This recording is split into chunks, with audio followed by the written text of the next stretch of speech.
एक आर्टिकल में तीन बड़े बड़े कॉन्सेप्ट छुपे हुए और खूब सवाल आते हैं प्री में इसमें हर जगह अनुच्छेद 20 से। तो सबसे पहले हम लोग देखेंगे कि आर्टिकल 20 संविधान में किस प्रकार का है, क्योंकि एक बार जब लेटर ऑफ द कॉन्स्टिट्यूशन देख लिया जाता है कॉन्स्टिट्यूशन में क्या लिखा है, फिर उसको समझने में प्रामाणिकता आती है कि नहीं ये शब्द है उसकी ये व्याख्या है। तो ये जो आर्टिकल 20 है इसका सारांश या इसका हेडिंग है अपराधी ठहराए जाने पर संरक्षण। इसको लिखो अपराधी ठहराए जाने पर संरक्षण।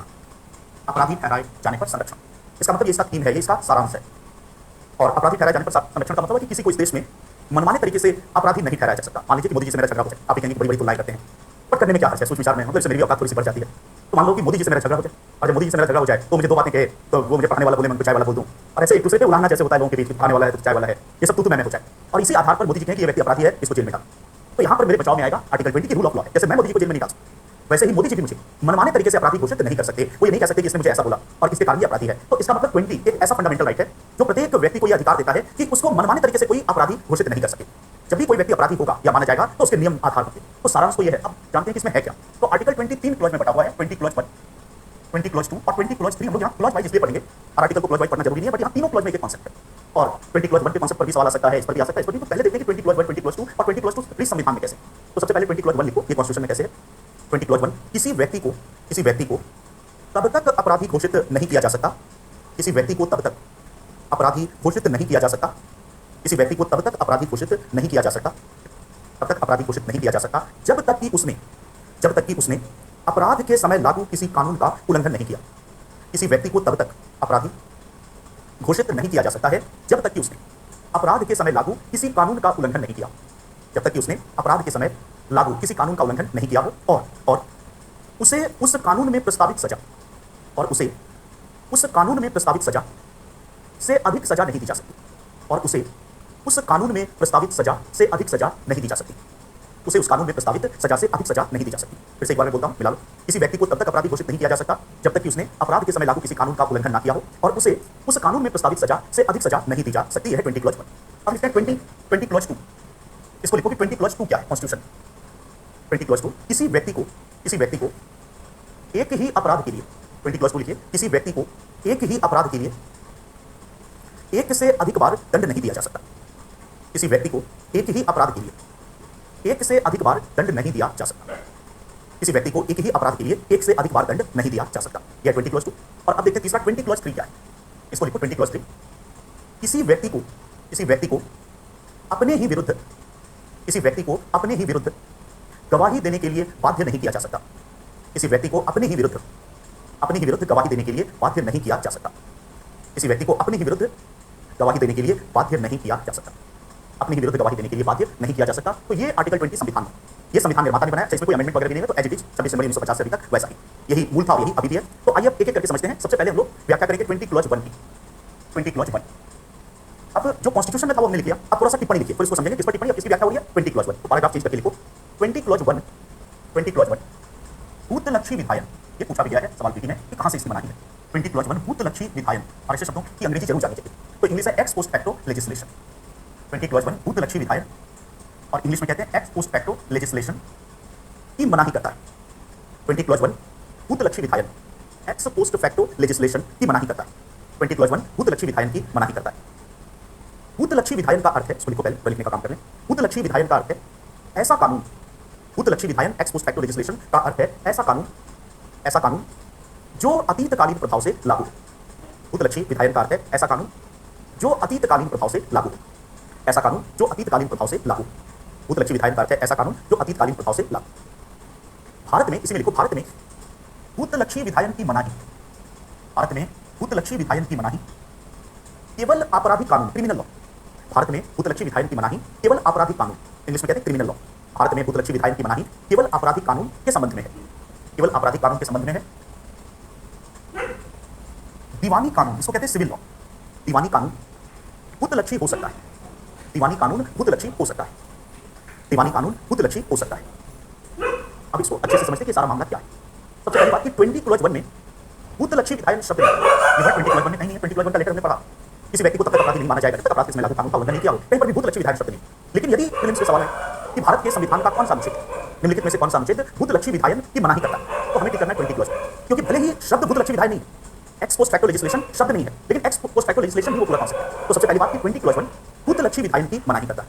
आइए जानते हैं भूतलक्षी विधायन क्या है, एक्स पोस्ट फैक्टो लेजिस्लेशन किसे कहते हैं। अभी अगर मैं एक्सप्लेन कर रहा हूं कि एक्स पोस्ट फैक्टो लेजिस्लेशन कहां से निकलता है और क्या, तो जब हम कानून की बात करते हैं या विधि निर्माण की बात करते हैं तो कानून सामान्यतः फ्यूचरिस्टिक होता है। मैं कह रहा हूं कि सामान्यतः कानून कैसा होगा, भविष्यलक्षी, फ्यूचरिस्टिक। सामान्यतः जनरली कानून भविष्यलक्षी होते हैं। इसका मतलब कि आज यदि कानून बन के पारित होकर हस्ताक्षर होता है राष्ट्रपति से, तो वह आज के बाद लोगों पर लागू होगा। और आज से पहले अगर ऐसा कोई कार्य किया गया था जो उस कानून के खिलाफ है, तो वो कार्य उसके दायरे में नहीं है। क्योंकि बात सही है कि आज से पहले जब कानून था ही नहीं तो कैसे लागू, तो जनरली कानून भविष्यलक्षी होते हैं। आज कानून बना तो आज के बाद से वह लागू होगा। इसका मतलब आज यदि इनकम टैक्स का रेट 40% हो तो आज के बाद से 40% वसूल होगा, यानी कि पहले से वसूल होगा, भविष्यलक्षी। लेकिन कुछ विशेष परिस्थितियों में कानून भूतलक्षी भी हो सकता है। अभी एग्जांपल के साथ समझिए। बट कानून का दूसरा प्रकार है भूतलक्षी। भूतलक्षी का मतलब कानून बना आज, हस्ताक्षर आज हुआ, पारित आज हुआ, लेकिन उस कानून में ही लिख दिया जाए कि यह कानून 3 वर्ष पूर्व से लागू। इसका मतलब कानून बना भले ही आज है, लेकिन 3 साल पहले तक के मामले उसके तहत आ जाएंगे। तो ऐसे कानून को कहते हैं भूतलक्षी कानून। तो सामान्यतः हम कह सकते हैं कि भूतलक्षी कानून एक ऐसा कानून है जो अतीतकालीन प्रभाव से लागू, एक्स पोस्ट फैक्टो इफेक्ट से लागू होता है। एक ऐसा कानून जो अतीतकालीन प्रभाव से लागू हो, मतलब कानून आज बना और कानून आज से पहले से ही लागू। तो 20 क्लॉज 1 का संबंध भूतलक्षी विधायन से, एक्स पोस्ट फैक्टो लेजिस्लेशन से है। और 20 क्लॉज 1 कहता है कि आपराधिक मामले में भूतलक्षी विधायन नहीं हो सकता, या सामान्यतः भूतलक्षी विधायन का विषय। तो पहले समझते हैं कि क्या आर्टिकल 20 क्लॉज 1 में क्या है जो ये बताता है कि भूतकालीन प्रभाव से कानून लागू नहीं होगा। अब 20 क्लॉज 1 के लैंग्वेज पे आई, वो कहता है किसी व्यक्ति को तब तक अपराधी घोषित नहीं किया जा सकता जब तक उसने अपराध के समय लागू किसी कानून का उल्लंघन ना किया। इसका मतलब मैं तभी अपराधी हूं इस देश में जब मैंने जो कार्य किया उस कार्य को अपराध घोषित करने वाला कोई कानून इस देश में है। यदि मेरे कार्य को अपराध घोषित करने वाला कोई कानून इस देश में है तो मैं निश्चित रूप से अपराधी। जैसे आज की तारीख की बात करें तो आज की तारीख में चोरी को अपराध घोषित करने वाला कानून इस देश में है। या और सिंपल एक बात करें कि आज के दौर में बिना मास्क के घूमने, कि अगर कोई व्यक्ति बिना मास्क के घूमेगा तो ऐसे व्यक्ति को जुर्माना ले जो भी हो, और आगे विशेष परिस्थिति में जुर्माना नहीं दे तो जेल में भी डाल सकते। तो ऐसा कानून इस देश में आ गया है कोविड के दौर। तो अगर कोई व्यक्ति बिना मास्क के घूमे तो ऑफकोर्स उसको पकड़ा जा सकता है। लेकिन कोविड से पहले ऐसा कोई कानून नहीं था क्योंकि जरूरत ही नहीं थी। तो उस समय सब लोग बिना मास्क के घूम रहे थे। अब यदि आज एक कानून बना दिया जाए कि 3 साल पहले से जो लोग बिना मास्क के घूमे थे, 5 साल पहले से, वो सब जेल में डाले जाएंगे, तो माना जाएगा भूतलक्षी विधायन। लेकिन भारत में किसी व्यक्ति को भूतलक्षी विधायन से अपराधी घोषित नहीं किया जा सकता। इसका मतलब मान लो कि अभी चोरी को अपराध घोषित करने वाला एक कानून इस देश में है और कोई व्यक्ति चोरी करता है तो ऑफकोर्स वो अपराधी है, क्योंकि आज की तारीख में उसने चोरी की और चोरी को अपराध करने वाला एक कानून इस देश में है। लेकिन आज की तारीख में इस देश में ऐसा कोई कानून नहीं जो झूठ बोलने को, मतलब आम बोलचाल में झूठ बोलने एक अपराध घोषित करता। हाँ, अब अदालत में झूठ बोलना अलग है, पर जैसे कोई पूछा कि आज क्लास होगी कि नहीं और दोस्त ने मजाक करते हुए बोल दिया कि आज क्लास नहीं, अब वो नहीं आया उस पर भरोसा करके, बाद में उसको पता चला कि आज क्लास हुई थी, तो कहेंगे गलत तो किया इसने, बट गलत किया, नैतिक दृष्टि से गलत किया, ऐसा नहीं करना चाहिए था। फिर भी अगर उसका दोस्त चाहे इसको जेल में डलवाए, मुकदमा चलाएं, तो जब जज साहब के पास जाएगा, पुलिस के पास जाएगा रिपोर्ट दर्ज करवाने के लिए, तो पुलिस कहेगा कि ऐसा कोई लॉ नहीं है जो ये कहता है कि इस तरह के पूछने पर व्यक्ति सत्य ही बताया, गलत बताने पर किसी को जेल में डाले, ऐसा कोई लॉ नहीं है, तो मैं किस तरह के मुकदमा दर्ज करूं? जज साहब कहेंगे कि मैं सजा नहीं दे सकता, क्योंकि आज की तारीख में इस देश में ऐसा कोई कानून नहीं है जो गलत झूठ बोलने को अपराध घोषित करता है। अब मान लीजिए कि कल को ऐसा कानून बन जाए, ऐसा कानून 6 महीने के बाद बने, तो वो कानून 6 महीने बाद से लागू, भविष्यलक्षी होगा। इसका मतलब कि भारत में आपराधिक कानून सदैव भविष्यलक्षी होगा। क्यों? क्योंकि 20 क्लॉज 1 का लैंग्वेज है, किसी व्यक्ति को तब तक अपराधी, शब्द क्या है अपराधी, किसी व्यक्ति को तब तक अपराधी घोषित नहीं किया जा सकता जब तक उसने अपराध के समय लागू कानून का उल्लंघन नहीं किया। इसका मतलब आप भविष्य में कानून बनाकर अतीतकालीन प्रभाव से किसी को अपराधी घोषित नहीं कर सकते। यदि मेरे कृत्य को, यदि मेरे कार्य को अपराध घोषित करने वाला कोई कानून इस देश में है तो निश्चित तौर पर मैं अपराधी। लेकिन यदि इस क्षण जब मैं वो कार्य कर रहा हूं और उस कार्य को अपराध घोषित करने वाला कोई कानून इस देश में नहीं है तो मैं कतई अपराधी नहीं। बाद में आपका कानून बनता रहे, बिगड़ता रहे, लेकिन जिस मोमेंट मैंने वो कार्य किया उस समय उस कार्य को अपराध घोषित करने वाला कोई कानून नहीं था। सवाल उठता है कि इससे स्वतंत्रता की कैसे रक्षा होगी? इस रूप में रक्षा होगी कि अगर ऐसा प्रावधान ना हो तो सरकार अपने राजनीतिक विरोधियों को परेशान करने के लिए भूतलक्षी प्रभाव से कानून बना के सबको जेल में डाल। जैसे एक एग्जांपल, ऐसा होगा नहीं पर फिर भी जस्ट एक समझने के लिए कि अपने नरेंद्र दास और नरेंद्र दास के साथ एक गंजा व्यक्ति रहता है, उनका नाम बताने की जरूरत, ये दोनों की मीटिंग भी आज हुई है जेएनके के मुद्दे पे, तो इतना इशारा काफी है। अमित शाह और नरेंद्र मोदी, इन दोनों के लिए यदि अभी कहा जाए कि कौन से ऐसे 2 व्यक्ति हैं भारत में जो इनको इन्हीं की भाषा में जवाब देते हैं, जैसा ये बोलते हैं वैसा वो भी, तो मैं कहूंगा कि एक बंगाल में दीदी बैठी, एक गुना बोलेंगे तो 4 गुना चिल्ला के बोली, वो भी बात का बतंगड़ बनाने में माहिर है, और दूसरे अपने दिल्ली में केजरीवाल भाई भी वो एक बार बोलेंगे तो ये 4 बार उसका बोलेगा। मतलब ये दोनों एकदम, तो कह सकते हैं कि उन लोगों के मन में कहीं ना, और दोनों ने बीजेपी को धूल चटाया हुआ, ये दिल्ली में 2 बार से नहीं आने देता, तमाम प्रयासों के बावजूद राजधानी में बीजेपी गायब है, पूरे देश में उसका परचम लहरा रहा है, और बंगाल में भी वो नहीं। तो मान लो कि ऑफकोर्स चाहता तो होगा कि किसी तरह इन दोनों से छुटकारा मिले। अब मान लीजिए किसी दिन अमित शाह जाते हैं मोदी जी के पास, सर जी एक आइडिया है, मोदी जी पूछते हैं कि भाई कौन सा आइडिया लेकर आए हो, कि वो 2002 वाला गुजरात वाला आइडिया तो नहीं है, कि तुम्हारे आइडिया बड़े खतरनाक होते हैं, अब ध्यान रखो, लोग केंद्र की राजनीति में आ गए हैं और पुराने हथकंडे छोड़ दो। फिर भी वो कहता नहीं सर जी एक आइडिया है और उस आइडिया के द्वारा मैं अरविंद केजरीवाल 5 साल के लिए जेल में भेज दूं। तो मोदी जी को भी थोड़ा सा बुद्धि लगती है, अंदर ऐसा हो सकता है, संभव है कि चलो किनारे में चलते हैं, कोई मीडिया वाले ने सुन, ये भी आज के समय में डर है, तो दोनों भाई अपना जाते हैं पुणे में, तो पूछते हैं हाँ आप बताओ। तो अमित शाह कहते हैं मुखर्जी नगर से गुजरा था, वर्धमान प्लाजा से क्लास चल रही थी, उसका आधा हिस्सा ही मैं सुन पाया, तो उसमें लिखा हुआ था भूतलक्षी विधायन, तो पूरा नहीं सुन पाए, भूतलक्षी विधायन सुने, तो कहा ऐसा करते हैं कि अरविंद केजरीवाल को जेल में भेजने के लिए एक कानून बनाते हैं और उस कानून में लिखते हैं कि जो व्यक्ति मई जून के महीने में मफलर बांधे, भारत क्या पूरे विश्व में एक ही व्यक्ति है ऐसा, अभी उसकी आंखें बदल गई है, और मई जून में भी मफलर बांधता था एक दौर था कि यदि कोई व्यक्ति मई जून में मफलर बांधेगा तो फांसी बन जाएगा, तो ऐसे व्यक्ति को गिरफ्तार करके 6 महीने में के लिए 5 साल के लिए जेल में डाल। तो मोदी जी कहेंगे भाई जेल में तुम डालोगे, तुम कानून बनवाओगे, बहुमत है, सब कुछ है, ये बहुत ही चालाक आदमी है, जैसे तुमने कानून बनवाया ये खांसना छोड़ देगा, खांसी आएगी तो मुंह दबाएंगे, मतलब कि टोपी पहनेगा, कुछ भी कर देगा। तब अमित शाह कहेंगे नहीं, अभी हमने कॉन्सेप्ट सिखाया भूतलक्षी विधायन, ताकि कानून बनाएंगे और उसमें लिख देंगे कि ये कानून 5 साल पहले से लागू, सारा वीडियो क्लिपिंग सारी चीजें मौजूद है। और उसे क्या था, इनको अरेस्ट करके जेल में डाल देंगे। तब जब हम किसी संविधान विद्ता से जाएंगे मिलने, आपसे मिलने आएंगे, हमसे आएंगे कि क्या ऐसा हो सकता है, तब हम उन्हें बताएंगे नहीं हो सकता। और आप ही जैसे लोगों के लिए संविधान निर्माता ने 20 क्लॉज बन डाला, जिसके तहत आप मनमानी तरीके से अपने सत्ता का प्रयोग करके किसी व्यक्ति को मनमानी तरीके से अपराधी घोषित किया। तो मैंने आश्चर्यजनक उदाहरण दिया, पर फिर भी ऐसा हो सकता है कि बहुत सारे ऐसे कार्य होते हैं, जैसे मान लो कि बहुत सारे ऐसे कार्य होते हैं जो गलत कानून के द्वारा नहीं है, फिर भी उनको गलत कहा जा सकता है। और ऐसे जैसे मान लो कि रैलियां करना, तो रैलियां करना मौलिक अधिकार है, और रैलियां धूप में की जाती है। तो एक कानून अगर कोई बना दे कि धूप में रैली करने से लोगों का स्वास्थ्य प्रभावित होता नहीं हो सकती, तो पहले ऐसा लॉ नहीं था। इसका मतलब कि ऐसा कानून बनाकर अतीतकालीन प्रभाव से अपराधी घोषित कर सकता था, तो ये भारत में नहीं हो सकता। तो आर्टिकल 20 क्लॉज 1 भूतलक्षी विधायन की मनाही करता है। भूतलक्षी विधायन का मतलब है कि कोई कानून यदि आपराधिक प्रकृति का, ये ध्यान रखें, क्योंकि 20 क्लॉज 1 में अपराध शब्द है, अपराधी घोषित नहीं किया जा सकता, तो आपराधिक प्रकृति का कानून भूतलक्षी नहीं हो सकता। लेकिन फिर अगर और एग्जामिनर क्वेश्चन सेटर और डेप्थ में जाएगा, तो जनरली तो यही बात रहेगी कि आपराधिक कानून भूतलक्षी नहीं होगा। लेकिन क्या दीवानी कानून भूतलक्षी हो सकता है? तो अब देखिए, कानून दो प्रकार के, कई प्रकार से वर्गीकरण है। तो एक वर्गीकरण के अनुसार कानून आपराधिक और दीवानी, criminal law and civil law. आपराधिक कानून वो कानून है जिसका संबंध अपराध और दंड से, तो चोरी, हत्या, बलात्कार, इससे संबंधित कानून आपराधिक कानून, जिसमें क्या क्या कार्य अपराध है और उसको करने पर क्या दंड दिया जाएगा, जो ये बताए वो आपराधिक कानून। इसके अलावा कुछ कानून गैर आपराधिक या दीवानी भी होते हैं, जैसे विवाह से संबंधित कानून, उत्तराधिकार से कानून से संबंधित कानून, या टैक्सेशन कानून। तो टैक्स कोई व्यक्ति इस देश में देता है, इसका ये मतलब नहीं कि उसने कोई गलत काम किया है, कि कोई व्यक्ति ज्यादा टैक्स पे किया तो इसमें ये निष्कर्ष नहीं निकालेंगे कि बहुत बड़ा बदमाश है। टैक्स व्यक्ति इसलिए देता है कि उसने आय अर्जित की है, और उस आय का फायदा देश के विकास में भी मिलना चाहिए। टैक्स इवेजन, टैक्स की चोरी करना एक आपराधिक मामला है। बट इन जनरल कोई व्यक्ति टैक्स दे रहा है तो एक सिविल मैटर, टैक्स इसलिए नहीं दे रहा है कि वो चोर है, टैक्स इसलिए दे रहा है कि मेहनती है, उसने धन कमाया और उस धन का प्रयोग देश में भी होना चाहिए। तो अब देखो, आपराधिक कानून इस देश में कभी भी भूतलक्षी नहीं हो सकता, और अगर संसद ऐसा कोई कानून बनाएगी तो 20 क्लॉज 1 के तहत रद्द हो जाएगा। लेकिन क्या दीवानी कानून, गैर आपराधिक कानून जैसे टैक्स का लॉ, क्या टैक्स का लॉ भूतलक्षी हो सकता है? यस। आपराधिक कानून भूतलक्षी नहीं होगा, दीवानी कानून भूतलक्षी होगा। क्यों? क्योंकि 20 क्लॉज 1 में अपराध शब्द, तो अपराधी घोषित नहीं कर सकते आप भूतलक्षी विधायन के द्वारा या अतीतकालीन प्रभाव से कानून बनाकर आप मुझे अपराधी कभी घोषित नहीं कर सकते। तो केवल अपराधी घोषित करने पर मनाही है, दीवानी कानून हो सकता है। एक एग्जांपल लो कि किन परिस्थितियों में दीवानी कानून की बात करें। जैसे अभी हम अगर टैक्सेशन कानून की बात करें, तो टैक्स का स्ट्रक्चर 10%, 20% और 30% और एक अल्टरनेटिव भी चलता है। बट अगर ये है फॉर एग्जांपल कि 10%, 20%, 30%, कि इतनी आय है तो टैक्स नहीं लगेगा, फिर इतनी आय हुई तो 10%, उससे ज्यादा 20%, 30%, तो ये एक सिविल लॉ है, एक दीवानी कानून है, एक आपराधिक कानून नहीं। मान लीजिए कि कोविड के दौर में सरकार को रेवेन्यू नहीं आया, सारे कारखाने, मतलब ऐसा लॉकडाउन फिर से हो जाए तो सरकार के बजट की हालत खराब होगी, बल्कि और इस समय अस्पताल आदि में काफी पैसा चाहिए, तो सरकार को इमीडिएट पैसे की जरूरत है, और पैसे का सोर्स नहीं आ रहा, तो सरकार कहां से पैसा लाएगी? वो हमारा और आपका पैसा लूट नहीं सकती। इसलिए लूट नहीं सकती क्योंकि संपत्ति का अधिकार भले ही मौलिक अधिकार ना, लेकिन हमने पढ़ा कि संवैधानिक अधिकार तो, कॉन्स्टिट्यूशनल राइट तो, ऑप्शन में कॉन्स्टिट्यूशनल नहीं होगा, जैसे इस बार नहीं था तब लीगल होगा, तो बताया जाएगा। तो कॉन्स्टिट्यूशनल राइट तो है संपत्ति का अधिकार। तो ऐसी स्थिति में मनमानी तरीके से कोई मेरी संपत्ति नहीं छीन सकता कि कोविड हो गया है तो सारा पैसा दे दो। फिर सरकार क्या करेगी? सरकार के पास ये पावर है कि सरकार इनकम टैक्स के लॉ को बदल देगी, और सरकार फॉर एग्जांपल तय करती है कि 10% की जगह रेट होगा 20%, 20% की जगह रेट होगा 30%, और 30% की जगह रेट होगा 40%। सरकार मांगे तो ये उसकी पावर है, पार्लियामेंट ने अमेंड कर दिया। बट अब जो 20, 30 और 40 का स्ट्रक्चर लागू होगा वो तो अगले साल से लागू होगा, और सरकार को तुरंत पैसा चाहिए। तो चूंकि आपराधिक कानून नहीं है, इसीलिए सरकार इस कानून में लिख सकती है कि यह कानून 3 साल पूर्व से लागू या 2 साल पूर्व से लागू। इसका मतलब सरकार ने इसको भूतलक्षी बना दिया, और सभी टैक्स पेयर्स को इनकम टैक्स डिपार्टमेंट अब लेटर कीजिएगा कि यदि तुम 10% के रेंज में थे तो पिछले 3 सालों में अपने को 20% के रेंज में समझो, और जो बीच का गैप है वो सरकार को जमा करो। यदि तुम 20% के रेंज में थे तो लास्ट 3 ईयर अपने को 30% मांगो, और वो बीच का पैसा सरकार को जमा करो, और 30 वाले 40 मान के पैसा जमा करो। ये कानून सही क्यों? क्योंकि ये किसी व्यक्ति को अपराधी घोषित नहीं करता है। तो इस तरह से 20 क्लॉज 1 बहुत क्लियर है कि किसी व्यक्ति को तब तक अपराधी घोषित नहीं किया जा सकता जब तक उसने अपराध के समय लागू किसी कानून का उल्लंघन नहीं किया।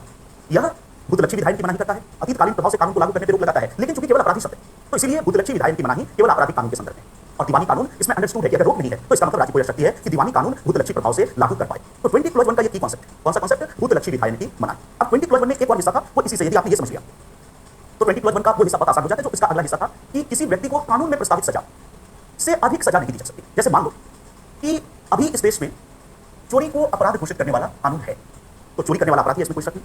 लेकिन फॉर एग्जांपल, मुझे एक्चुअली पता नहीं, लेकिन मान लो कि फॉर एग्जांपल चोरी के लिए अभी अधिकतम सजा फॉर एग्जांपल 5 साल, चोरी के लिए अधिकतम सजा फॉर एग्जांपल 5 साल। तो यदि कोई व्यक्ति चोरी करता है तो उसको अधिकतम सजा 5 साल होगी। लेकिन मान लो कि किसी व्यक्ति ने आज चोरी की, अदालत में मुकदमा चला और मुकदमे में उसे दोषी पाया गया और अदालत ने उसको 5 साल की सजा दी। जब ये सारा प्रोसेस पूरा हो गया उसके बाद संसद ने इस कानून को बदल दिया, किसी कारण से उसे लगा कि नहीं, चोरी के लिए सजा बढ़ानी पड़ेगी, चोरियां देश में बहुत बढ़ गई और इसलिए सजा कड़ी करने से शायद रुक जाए। तो अब संसद ने चोरी की सजा 10 वर्ष कर। तो ऐसी स्थिति में जो एक था जिसने चोरी किया था उसको 10 साल की सजा नहीं मिलेगी, यार उसको सदैव कौन सी सजा मिलेगी? 5 साल, क्योंकि जिस समय उसने अपराध किया था उस समय प्रस्तावित सजा 5 साल, तो उसको 5 ही साल सजा मिलेगी, उससे ज्यादा नहीं मिल सकती, कम किया जा सकता है। यदि सरकार सजा कम करती है तो कम उस पर लागू होगा, लेकिन संविधान क्या कहता है कि उससे अधिक सजा नहीं दी जा सकती। तो जितनी प्रस्तावित है उससे अधिक, ये चीज आपको ठीक से समझना है। तो कई चीजें एप्लीकेशन में यूज होती है, निर्भया गैंगरेप के संदर्भ में इसको समझ सकते हैं। याद करिए कि निर्भया के साथ बहुत ही अमानवीय, बहुत ही हिंसक, बहुत ही क्रूर तरीके से गैंगरेप किया कुछ कातिल दरिंदों ने। लेकिन जिस समय निर्भया के साथ गैंगरेप, जिस टाइम वो घटना हुई, उसको हम लोग कानूनी नजरिए से देखें, 20 क्लॉज मानिए वो मुद्दा अलग है, इसको हम लोग किस नजरिए से देखें? लॉ क्या। तो जिस समय निर्भया के साथ गैंगरेप हुआ उस समय देश में गैंगरेप को अपराध घोषित करने वाला कानून था। इसका मतलब वो अपराधी तो है, उन पर मुकदमा तो चलेगा, लेकिन इसके लिए अधिकतम सजा थी आजीवन कारावास। अब कानून बदल गया है, निर्भया कांड के बाद ही कानून को बदला गया। लेकिन उस समय गैंग रेप के लिए अधिकतम सजा जीवन कारावास की मृत्युदंड नहीं। तो अब निर्भया कांड के आरोपी भी नागरिक 20+1 उसमें भी लागू है। जिस समय निर्भया कांड के आरोपियों ने गैंग रेप किया, उस समय गैंग रेप को अपराध घोषित करने वाला लॉ है, तो अपराधी तो है, बट उनको अधिकतम कितनी सजा मिल सकती है? आजीवन कारावास, क्योंकि कानून में तो वही प्रस्तावित है। तो फिर निर्भया कांड के दरिंदों को फांसी क्यों? लॉ के अगेंस्ट हो गया, लॉ के अगेंस्ट नहीं हुआ। और वही चीज समझना कि निर्भया कांड के दरिंदों को फांसी गैंग रेप के लिए नहीं, वकीलों की भाषा में बात करें कि निर्भया कांड के हम और आप समझते हैं कि उनको गैंग रेप के लिए फांसी, लेकिन कानून की भाषा में यदि बात करें तो गैंग रेप के लिए उनको फांसी हो ही नहीं सकती, क्योंकि गैंग रेप के लिए तो फांसी की सजा थी नहीं, अब है, लेकिन उस समय नहीं थी। उनको फांसी की सजा इसलिए हुई क्योंकि उन पर दो मुकदमे चले। निर्भया के गैंग रेप का भी मुकदमा चला और गैंग रेप के बाद उसकी मृत्यु हो गई। चूंकि मृत्यु हो गई और वो गैंग रेप के कारण हुई, तो उन पर हत्या का मुकदमा भी चला, और उनको जो फांसी की सजा मिली वो गैंग रेप के लिए नहीं मिली। तकनीकी भाषा में कहें तो उनको फांसी की सजा हत्या के लिए मिली। इसका निष्कर्ष ये कि अगर निर्भया जिंदा बच जाती, मैं एक संभावित बात कहता हूं कि अगर निर्भया जिंदा बच जाती तो उन अपराधियों को फांसी नहीं हो सकती थी, कम से कम इस अपराध में नहीं हो सकती। इसलिए नहीं हो सकती थी कि भले ही आप कानून को बदलिए पर भूतरक्षी प्रभाव से आप नहीं करेंगे, तो ये बच जाते तरीके, तो कह सकते हैं कि मरकर उसने इनको फांसी के फंदे तक एक तरह से पहुंचा दिया। तो ये उसका तकनीकी पहलू याद रखना है। तो ये इसलिए किया गया, तो निर्भया में बैड उसका एग्जाम्पल देखा। लेकिन कई बार ऐसा भी हो सकता है कि सरकार राजनीतिक विरोधियों को परेशान करने के लिए कि छोटे मामले में बेचारा जेल में गया, 1 महीने के लिए कोई ऐसा अपराध कर बैठा कोई नेता कि 1 महीने की जेल हुई और कानून बदल के उसको 10 साल करते, तो इससे सरकार डरा सकती है विरोधियों को, तो स्वतंत्रता की रक्षा है। तो ये है 20+1। तो अब याद रखना कि 20+1 भूतलक्षी विधायन की मनाही करता है, और केवल आपराधिक मामले में भूतलक्षी विधायन की मनाही है, दीवानी कानून भूतलक्षी हो सकता है। क्लियर हो रहा है 20+1? अब आते हैं 20+2 पर। इसमें भी एक कॉन्सेप्ट, हमने कहा कि तीनों क्लॉज में एक कॉन्सेप्ट है। तो 20+1 खत्म हुआ, अब 20+2 पर कुछ बात है। 20+2 पैराग्राफ बदल कर लिखे। 20+2 दोहरा दंड की मनाही करता है। अब ये एग्जाम में आया है, यूपीएससी में पहले शॉर्ट क्वेश्चन आते हैं, 2 नंबर के क्वेश्चन उसमें ये आया, आगे भी कहीं आ सकता है। 20+2 दोहरा दंड। अच्छा, इसका अंग्रेजी जरूर याद है, क्योंकि देखो ट्रांसलेटर ने उस समय भी इसको लेकर विवाद हुआ कि जो सही शब्द है वो है दोहरा दंड। यूपीएससी के ट्रांसलेटर ने इंग्लिश में तो ये लिखा डबल जियोपार्डी, तो अंग्रेजी मीडियम को कोई प्रॉब्लम नहीं है, हिंदी में इसको ट्रांसलेट कर दिया गया था क्वेश्चन में दोहरा जोखिम। पुराने सवाल देखोगे तो छोटा 2 मार्कर या 5 मार्कर में ये सवाल है दोहरा जोखिम, तो बहुत सारे छात्र इंग्लिश नहीं जानने के कारण बोल रहे थे जोखिम हो गया।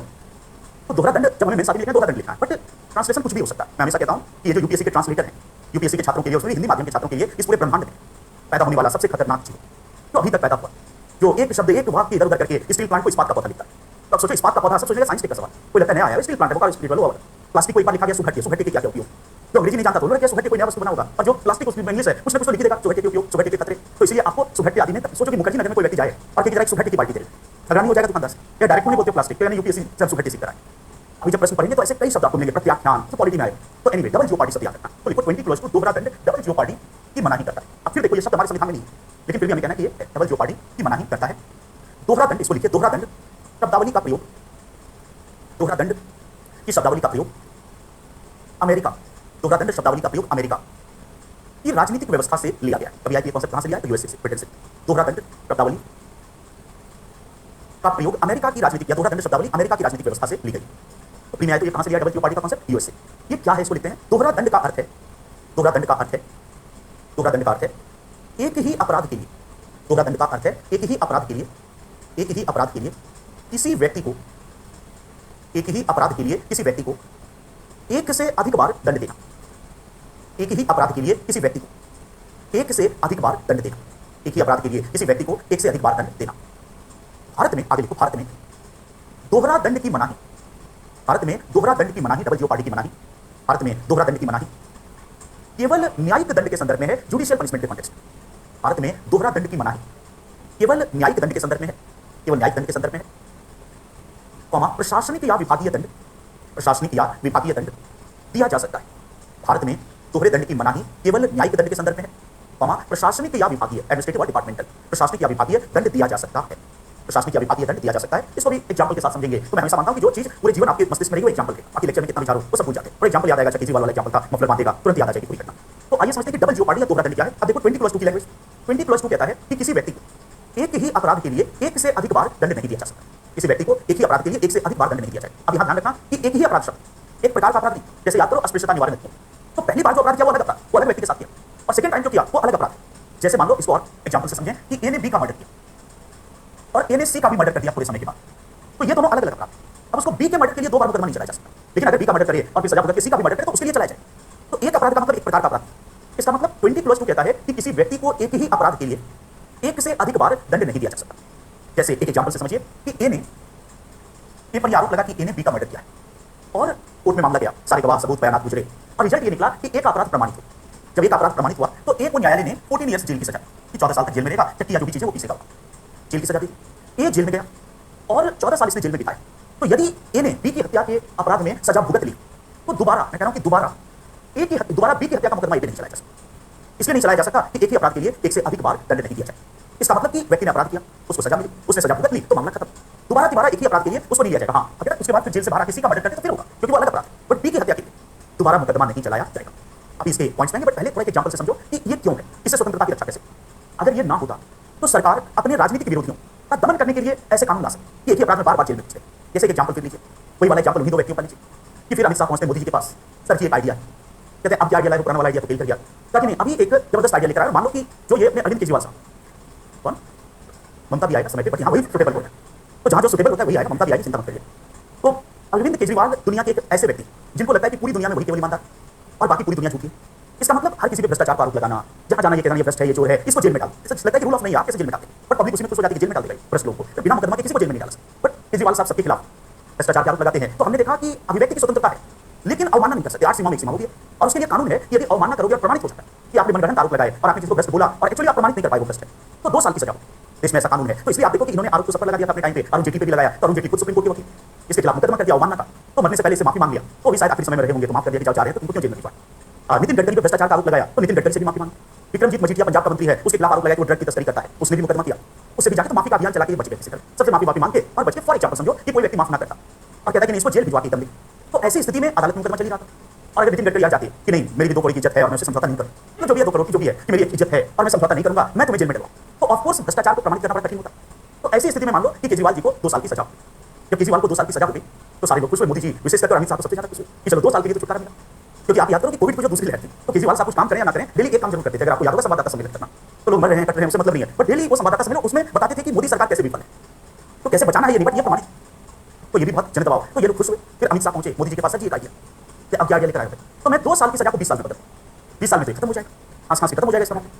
अगर ऐसा बोले या 40 साल में कर दूंगा तो इसे छुटकारा मिल जाएगा, तो फिर मोदी जी कोने में ले जाते हैं, ऐसा कोई आइडिया लाओ, पूछते हैं कैसे करोगे, तो देखिए फलां वाले मामले में इसको 2 साल सजा हो चुकी है, सजा हो चुकी है, इसका मतलब निर्णायक रूप से इसके खिलाफ सबूत है, तभी तो सजा होगी, कहेंगे हाँ ये मामला तो सही है, तो ऐसा करते हैं कि इसको जेल में डालोगे, कि चलो जेल में डाल दे तो जाएगा 2 साल के लिए। जब 1.5 साल पूरा होने को होगा फिर वही मुकदमा दोबारा चला, सारा सबूत अपने पास है, फिर 2 साल के लिए जेल, और जब तक ये जिंदा रहेगा वो मुकदमा चलाते रहे, और 2 साल करके इसको जेल में, ये दोहरा दंड। तो दोहरे दंड का प्रयोग मेरे खिलाफ आपके खिलाफ नहीं होगा, क्योंकि हम और आप आम व्यक्ति है, हमसे और आपसे सरकार को खतरा नहीं, पर जिससे सरकार को चुनौती है, जिससे खतरा है, ऐसे व्यक्तियों से निपटने के लिए सरकार इसका प्रयोग कर सकती है। इसीलिए हमारे संविधान निर्माता ने अमेरिका से ये चीज की कि दोहरा दंड डबल जियोपार्डी नहीं हो, और एक ही अपराध के लिए किसी व्यक्ति को एक से अधिक बार दंड नहीं दिया जाएगा। लेकिन अब यहाँ पर कुछ अप्लाइड यदि प्रश्न है, जैसे इस बार देखो आर्टिकल 22 से बहुत ही अप्लाइड सवाल आया था, याद करो न्यायिक हिरासत पीटी अभी जो हुआ, तो कई बार बड़े अप्लाइड सवाल भी आते हैं कि यहाँ से बात को आगे ले चलते हैं, 2 साल की सजा होगी या दोहरे दंड की मनाही। तो कोई एक अपराधी, मान लीजिए कोई सरकारी कर्मचारी है और उस पर भ्रष्टाचार का मुकदमा चला, कर्मचारी पे भ्रष्टाचार का आरोप लगा और अदालत में मुकदमा चला, और भ्रष्टाचार के आरोप में फॉर एग्जाम्पल उसको सजा हो गई और 5 वर्ष की सजा हो। भारत में यह नियम है कि अगर किसी व्यक्ति को सजा हो जाती है, आरोप लगाने की बात नहीं कर रहा, अगर न्यायालय उसको फाइनली सजा दे देता, दोषी ठहराकर सजा दे देता है, तो ऐसा व्यक्ति सरकारी नौकरी में नहीं रह सकता, उसको नौकरी से बर्खास्त कर दिया जाता है कि अपराधी व्यक्ति की सरकारी नौकरी में कोई जगह नहीं है। तो ये ध्यान रखना कि आरोप वगैरह लगाने की बात नहीं है, एफआईआर तक बात नहीं है, अगर फाइनली सजा सुनाती है, कोर्ट ने दोषी मानकर सजा सुनाती, तो ऐसे व्यक्ति को बर्खास्त कर दिया जाता है। तो मान लो इसका मुकदमा चलते चलते सुप्रीम कोर्ट तक गया, हर जगह हार गया, और आखिर में इसको भ्रष्टाचार के आरोप में सजा हो गई। सजा होने से एक तो बेचारा जेल में गया, उसके साथ साथ उसको सेवा से बर्खास्त भी किया, गेट आउट कर दिया नौकरी से, ऐसे व्यक्ति की जरूरत नहीं। सरकार ने आगे और कार्रवाई की, उसकी पेंशन भी जब्त कर ली कि तुमको पेंशन भी नहीं मिलेगा, ऐसा भी होता है कि पेंशन जब्त कर लिया। सरकार ने ये भी कर लिया कि उसको अगर कोई मान लो पुलिस का आदमी था, मेडल वगैरह मिला हुआ था, वो सारी चीजें उसकी जब्त कर ली, ताकि ये सब चीजें इसके तुम लायक नहीं। तो अब ये जो व्यक्ति है सरकारी कर्मचारी, अगर ये कोर्ट पहुंच जाए तो ये तो मेरे साथ दोहरा दंड हो गया, डबल जियोपार्डी हो गया, क्योंकि उसी भ्रष्टाचार के लिए मुझे 5 साल की सजा मिली, ये बात सही है, और उसी भ्रष्टाचार के लिए आप ये भी कर रहे हैं, क्योंकि इसी के आधार पर तो सरकार उसको बर्खास्त करेगी, तुम भ्रष्टाचार की सजा मिली, कोई अन्य उसने नहीं किया, वही अपराध है, तो उसी अपराध के लिए पेंशन भी जब्त कर रहे हो, उसी अपराध के लिए उसका मेडल भी जब्त कर रहे हो। तो यहाँ पर यदि वो व्यक्ति कोर्ट चला जाए, और याद रखो फंडामेंटल राइट का मतलब है कि ऐसा कोई कानून, ऐसा कोई आदेश नहीं हो सकता जो मौलिक अधिकार को कम या समाप्त करता है, आर्टिकल 13+2। इसका मतलब कि वो व्यक्ति सुप्रीम कोर्ट चला जाए कि मेरे साथ तो डबल जियोपार्डी हो, क्योंकि उसी भ्रष्टाचार के लिए मुझे जेल में डाला गया। तो जब एक बार सजा हो गई उसी अपराध के लिए, यानी कि दूसरे भ्रष्टाचार, सेम भ्रष्टाचार के लिए, तो आप मुझे बर्खास्त कैसे कर सकते हैं? ऐसे मामले कई बार आए, तो जब भी आए तो इसका उत्तर वही है जो आपके नोटबुक में हमने लिखवाया है कि यहाँ पर इसको दोहरा दंड नहीं माना जाए, क्योंकि न्यायालय ने अनेक मामलों में कहा है कि दोहरे दंड का मतलब है कि न्यायिक दंड 2 बार नहीं, इसका मतलब जुडिशियरी में दोबारा मुकदमा नहीं चले। तो यहाँ दोहरे दंड के संदर्भ में दंड की व्याख्या जुडिशियरी में किस संदर्भ में किया? Judicial punishment. तो न्यायिक दंड दोबारा नहीं होगा, कोर्ट में ये मुकदमा दोबारा नहीं चले, यदि उसको सजा हो गई और सजा पूरी कर ली। बट ये विभागीय या प्रशासनिक दंड, ये कोर्ट नहीं देता, ये बर्खास्तगी का हुक्म तो उसका विभाग देता है, उसको प्रशासनिक आधार पर दिया जा रहा है, ये न्यायाधीश नहीं करता, और इसलिए विभागीय या प्रशासनिक दंड बिल्कुल दिया जाएगा, और इसको दोहरे दंड के तहत शामिल नहीं माना जाएगा। तो कभी ऐसे रीजनिंग एक्सेप्शन एग्जांपल के प्रश्नों सिचुएशन बनाकर तो हमेशा हमें कहना है कि 2 बार जुडिशियरी में कार्रवाई, लेकिन उसका विभाग या उसको सरकार प्रशासनिक आधार पर दंड देना चाहे तो वो दे सकती है। तो ये है 20+2। तो अब देखो 20+1 में एक कॉन्सेप्ट भूतलक्षी विधायक की मनाही, और 20+2 में एक दूसरा कॉन्सेप्ट दोहरे दंड की मनाही। अब कई बार फिल्मों में बड़े रोचक चीजें, तो किसी के मन में सवाल आ ही रहा होगा, कोई ना कोई पूछ ही देगा, तो एक हाइपोथेटिकल बट उस पर ज्यादा दिमाग नहीं लगाना है कि एक मूवी आपने देखी होगी अंधा, तो उसमें एक सिचुएशन क्रिएट किया गया है, उसको अगर मैं सिंपल वर्ड्स में समझाऊं तो जैसे मान लो कि कोई व्यक्ति ए है, ए पे आरोप लगा कि उसने बी का मर्डर किया, आरोप लगा, अदालत में मुकदमा हुआ, पुलिस आदि ने सारे सबूत आदि लाकर रख दिए, और सबूत आदि लाकर रखती है, तो एक को दोषी मान लिया, हत्या का दोषी, किसकी हत्या का दोषी बी, और दोषी मानकर उसको 14 ईयर्स की सजा हो गई। अब ऐसा व्यक्ति 14 साल जेल में रहा, 14 साल जेल से में गुजार के जब उसकी रिहाई हुई तो बाहर निकला, सोचा चाय पी ले। जब चाय पीने के लिए दुकान पे पहुंचा तो देखा कि सामने भी बैठा और आर्टिकल 20 की चर्चा करता है। कुछ लोगों के साथ 20 में है दोहरे दंड की मनाही है और वो सब चीजें। अब कहेंगे बी कैसे जिंदा हो गया, उसका भूत आ गया क्या? तो हम जानते हैं कि भारत की न्यायिक प्रक्रिया में ऐसी चीजें हो सकती है। कोई चीज वहां पे मूवी दिखाता है कि ऐसा हो सकता है कि कई बार पुलिस में मिल जाए तो इधर उधर का सबूत आदि करके उसको दोषी ठहरा देने कोई असंभव नहीं कि दूसरे की बॉडी ले आया और उसे मिले मतलब प्रमाणित कर दिया। तो अब यहाँ पर एक्चुअली बी का उसने मर्डर किया नहीं, बट सजा तो भुगत के आ गया। ऐसी स्थिति में गुस्सा होता है और बी को वहीं पे गोली मार देता है। यही दिखा कि बी को वहीं पे गोली मार और बी का मर्डर कर देता है। तो अब सवाल उठता है कि ए का क्या होगा? तो इसके बारे में हमारा संविधान भी मौन है, इसके बारे में हमारा कानून भी मौन है। जस्ट एक हाइपोथेटिकल सिचुएशन है कि कभी ऐसा होगा तो जुडिशरी देखेगी कि ऐसे मामले को किस प्रकार निपटाया जाए, तो उस पर बहुत ज्यादा दिमाग नहीं लगाना है, वहां से प्रश्न नहीं आएगा कि ऐसा क्या होगा, क्या होगा, बट फिर भी तो ऐसा सिचुएशन वो एक काल्पनिक स्थिति है। एनीवे, तो वहां तक कभी नहीं जाना है। 20 क्लॉज 2 कहता है कि दोहरा दंड नहीं होगा। अब आते हैं 20 क्लॉज 3, इसमें भी एक कॉन्सेप्ट, तो आगे लिखो पैराग्राफ बदलकर 20 क्लॉज 3 आत्म अभिशंसन की मनाही करता है। इंग्लिश वर्ड जरूर याद रखना है, सेल्फ इंक्रिमिनेशन की मनाही करता है। 20 क्लॉज 3 आत्म अभिशंसन या सेल्फ इंक्रिमिनेशन की मनाही करता है। 20 क्लॉज 3 आत्म अभिशंसन की मनाही करता है। अब फिर देखो ये शब्द नहीं है, पर यदि आए कि आत्म अभिशंसन की मनाही, सेल्फ इंक्रिमिनेशन की मनाही कहां पे है, तो आप बिल्कुल टिक करिए 20 क्लॉज 3। आइए जानते हैं कि आत्म अभिशंसन या सेल्फ इंक्रिमिनेशन क्या है, इसकी परिभाषा को। आत्म अभिशंसन का अर्थ है, आत्म अभिशंसन का अर्थ है किसी व्यक्ति को अपने ही विरुद्ध, किसी व्यक्ति को अपने ही विरुद्ध साक्ष्य, किसी व्यक्ति को अपने ही विरुद्ध साक्ष्य, साक्ष्य का मतलब सबूत, किसी व्यक्ति को अपने ही विरुद्ध साक्ष्य प्रस्तुत करने के लिए बाध्य करना। किसी व्यक्ति को अपने ही विरुद्ध साक्ष्य सबूत, किसी व्यक्ति को अपने ही विरुद्ध साक्ष्य प्रस्तुत करने के लिए बाध्य करना। एक दो लाइनें और इसमें लिखिए। न्यायालय की व्याख्या के अनुसार, न्यायालय की व्याख्या के अनुसार भारत में, न्यायालय की व्याख्या के अनुसार भारत में आत्म अभिशंसन के अंतर्गत, न्यायालय की व्याख्या के अनुसार भारत में आत्म अभिशंसन के अंतर्गत अभियुक्त के साथ बल प्रयोग, आत्म अभिशंसन के अंतर्गत अभियुक्त के साथ बल प्रयोग, उसी के लिए शब्द आता है टॉर्चर, कॉमा देकर लिखो टॉर्चर, और उसी के लिए कानून की भाषा में शब्द आता है थर्ड डिग्री, बल प्रयोग टॉर्चर या थर्ड डिग्री की मनाही है। बल प्रयोग टॉर्चर या थर्ड डिग्री की मनाही है। आत्म अभिशंसन के तहत बल प्रयोग टॉर्चर थर्ड डिग्री की मनाही है। Full stop. लेकिन अपराध अनुसंधान, इन्वेस्टिगेशन ऑफ क्राइम, लेकिन अपराध अनुसंधान के लिए जरूरी चिकित्सकीय, अपराध अनुसंधान के लिए जरूरी चिकित्सकीय मतलब मेडिकल, चिकित्सकीय या मेडिकल, अपराध अनुसंधान के लिए जरूरी चिकित्सकीय या अन्य साक्ष्य देने के लिए, अपराध अनुसंधान के लिए जरूरी चिकित्सकीय या अन्य मेडिकल और अदर्स, चिकित्सकीय या अन्य साक्ष्य देने के लिए अभियुक्त को बाध्य किया जा सकता है। चिकित्सकीय या अन्य साक्ष्य देने के लिए अभियुक्त को बाध्य किया जा सकता है। चिकित्सकीय या अन्य साक्ष्य देने के लिए अभियुक्त को बाध्य किया जा सकता है। इसको भी विस्तार से एग्जांपल के साथ समझिए कि 20 क्लॉज 3 उसका लेटर क्या है, कॉन्स्टिट्यूशन में शब्द क्या है, किसी व्यक्ति को अपने ही विरुद्ध गवाही देने के लिए बाध्य नहीं किया जाए। इसी को कहते हैं आत्म अभिशंसन की मनाही। ये हमारे संविधान में ये शब्द नहीं है, लेकिन यदि आए कि कौन सा अनुच्छेद है जो सेल्फ इंक्रिमिनेशन को रोकता है, तो हम कहेंगे 20 क्लॉज 3। क्यों? क्योंकि आत्म अभिशंसन का अर्थ है किसी व्यक्ति को अपने ही विरुद्ध सबूत या साक्ष्य प्रस्तुत करने के लिए बाध्य करना। तो ऐसा नहीं हो सकता, इसका मतलब ऐसा नहीं हो सकता कि दारोगा जी अभियुक्त को पकड़ के लाए और उसके बाद जमकर उसकी पिटाई की गई हवालात में, और जैसा हवालात का नाम है कि हवा कम है लाख जगह, तो उसका शाब्दिक प्रयोग किया गया हवालात में और इतना पीटा गया कि अभियुक्त ने सब कुछ स्वीकार कर लिया। ये भारत में नहीं हो सकता। मतलब संविधान निर्माता ये मानते हैं कि लोकतांत्रिक देश है, ये अंग्रेजों की पुलिस नहीं है। और गोदान में जो दारोगा गंडा सिंह है, अगर आपने गोदान पढ़ा होगा प्रेमचंद का उपन्यास, तो उसमें एक दारोगा, एक पात्र है दारोगा गंडा सिंह। तो दारोगा गंडा सिंह के लिए कोई जगह नहीं, गंडा सिंह गंदा है क्योंकि वो कहता है कि पूरे गांव को काला पानी भिजवा दे। तो कहने का मतलब कि पुलिस को भी एक मानवीय आधार के साथ चलना चाहिए, और जब तक अपराध प्रमाणित नहीं हुआ तो आपने केवल अरेस्ट किया, हो सकता है कि व्यक्ति निर्दोष, तो आप कैसे उसके साथ मारपीट कर सकते हैं, कैसे बल प्रयोग कर सकते हैं और कल को निर्दोष साबित हुआ। अभी हम देखते हैं कस्टोडियल डेथ टॉर्चर के बहुत सारे मामले आ रहे हैं और इसमें जेल भी जाते हैं, कई जगह आजीवन कारावास भी हुआ पुलिस अधिकारी। क्योंकि 20 क्लॉज 3 कहता है कि किसी व्यक्ति को अपने ही विरुद्ध साक्ष्य या सबूत प्रस्तुत करने के लिए बाध्य नहीं किया जा सकता। इसकी व्याख्या न्यायालय ने इस रूप में दी है कि किसी व्यक्ति के खिलाफ पुलिस बल प्रयोग नहीं कर सकती। ये नहीं कि आए और फटाफट पिटाई किया और करे, नहीं, तो थर्ड डिग्री बल प्रयोग टॉर्चर एक ही चीज, ये नहीं कर सकता। फिर पुलिस कैसे अनुसंधान करेगी? वो कड़ियों को जोड़ेगी, लॉजिक जोड़ेगी, उसके आधार पर अनुसंधान करके मारपीट कर अपराध नहीं कबूल करवाया जा सकता। और इसीलिए देखो भारत की न्यायिक प्रक्रिया में पुलिस के सामने दिए गए बयान की कीमत जीरो है, जीरो। वो अखबारों की सुर्खियां भले बने, कई बार आप देखते हैं कि कोई बड़ी घटना होती, पुलिस तत्परता से लगती है और उसके बाद 4-5 दिनों के बाद एसपी साहब संवाददाता सम्मेलन भी करते हैं, उसमें सारी घटनाएं एकदम क्रमवार बताते हैं और सही भी होती, वो एक्चुअली सही भी होती। बताते हैं कि हमने अपराधी से सारी पूछताछ कर ली, यहाँ पे चाकू है, ऐसे मारा, ये किया, सब चीज सही, क्योंकि उन्होंने अपने तरीके से सारा उगलवा दिया, वहां तक सही है। और उसके बाद जब वही मामला जज के पास, तो हम लोग वहीं पे खुश हो जाते हैं कि अपराध तो हो गया क्लियर, बट वो केवल एक दिखाने की बात है। आखिर में वही अभियुक्त बरी होकर निकल जाए। आप कहेंगे जब इतना कॉन्फिडेंटली एसपी साहब ने सारा करवा लिया, फिर कैसे बरी किया? तो उसका रीजन ये है कि वो तो पुलिस ने कहा, पुलिस के सामने दिया गया बयान था, आखिर में तो जज साहब के पास मामला जाए, सजा तो जज साहब देंगे। तो जब जज साहब के सामने वो मामला जाएगा और पुलिस वही कहानी सुनाएगी, पुलिस का वकील, तो अभियुक्त का वकील तुरंत कहेगा कि श्रीमान मत पूछो उस बयान के बारे में, बयान तो मेरा ही है, सिग्नेचर भी मेरा है, सब कुछ मेरा है, लेकिन वो बलपूर्वक मेरे साथ किया। और आपको पता है जब साहब कभी हवालात में जाओगे तो आपको भी पता चल जाएगा कि आपकी क्या औकात है वहाँ पे। इसका मतलब जैसा आप कहेंगे कि क्या हुआ था, जरा बताओ डिटेल में, जरा मैं भी जानूं, मैं कभी गया नहीं, बट बताओ क्या हुआ। कह वो जो जगह हवाला पुलिस कस्टडी जिसको लॉकअप बोलते हैं, तो वहाँ पे 4 यमराज नुमा व्यक्ति 4 तरफ से तमंचा सटाए हुए थे मेरे सर पे, और उन्होंने बोला कि जल्दी से जो भी हम लोग बोल रहे हैं सारा अपने हाथों से लिखो और साइन करो, और पीछे टेप रिकॉर्डर पे गाना बज रहा था तमंचे पे डिस्को, तमंचे पे। और उनमें से कोई बोल भी रहा था कि इसका तमंचे पे डिस्को करवा ही देते रहा, अगर ये नहीं करता है साइन। तो जैसा मैं उसके अर्थ को समझ गया कि विकास दुबे वाला मामला दोहराया जाने वाला, मेरा भी डिस्को हो जाएगा, तो जो इन्होंने बोला आंख बंद करके मैंने साइन, और जब मैंने आंख बंद करके साइन कर दिया तो मतलब ये मैंने तब जैसा अच्छा वो वाला है, वो बयान रद्द, पुलिस के सामने दिया गया बयान रद्द, एसपी साहब ने जो कहानी सुनाई रद्द, वो कहानी सच्ची थी पर वो रद्द हो गई। अब अभियुक्त अपनी पूरी कहानी सुनाएगा और जैसा उसके आधार पर फिर से मामला चलेगा। तो यह है कि किसी व्यक्ति को अपने ही विरुद्ध साक्ष्य या सबूत प्रस्तुत करने के लिए बाध्य नहीं किया जा सकता। अब यहाँ पर कुछ नई टेक्नोलॉजी आ गई है जिससे रिलेटेड आपके पास प्रश्न आ सकता है कि जैसे नार्को टेस्ट वगैरह, थोड़ा सा उन मुद्दों को देखो कि यहाँ तक हमने देखा कि किसी व्यक्ति को अपने ही खिलाफ सबूत देने के लिए बाध्य नहीं किया जा सकता। लेकिन मान लो कि एक घटना होती, कोई व्यक्ति है, उसके अकाउंट से 50,000 रुपया निकाल लिया गया फर्जी सिग्नेचर करके, पुलिस के पास गया कंप्लेन कर कि ऐसा ऐसा हुआ और हमारे चेकबुक से किसी ने चेकबुक चोरी कर लिया, फर्जी सिग्नेचर मेरा कर लिया, 50,000 रुपया निकाल लिया। तो पुलिस कोई भगवान तो है नहीं, या तो खिचड़ी नहीं, पहले आपसे पूछेगा कि आपको किसी पे शक है, कहीं से तो इन्वेस्टिगेशन शुरू करे, तो जनरली पूछेगा कि आपको किसी पे शक है, कोई व्यक्ति ऐसा जानते हैं जो सिग्नेचर का आपका नकल कर सकता हो, क्योंकि बैंक के पास गया तो सिग्नेचर जरूर मिलता जुलता होगा, हूबहू मिल रहा होगा, तभी बैंक ने पैसा दिया, तो ये सामान्य मामला नहीं। आपसे पूछता है तो आप कहते हैं हाँ हमारे एक मित्र हैं चतुर प्रसाद, तो चतुर प्रसाद बड़े चतुर हैं इस मामले में। चतुर किसी का नाम तो नहीं है, मैं समझता नहीं होना चाहिए, है तो बुरा मत मानना भाई, तो कोई भी मान लो कि एक्स नाम है, मैं एक्स ही बोलूंगा, इसको टच कर जाए, इंडिया में टच कर जाता है बड़ा खतरनाक मामला होता है, ये मेरा अपना एक्सपीरियंस है, तो बदल के बाहर मेरे में टच हो जाएगा, तो इसलिए किसका मैं नाम नहीं लेता हूँ, एक्स समझो।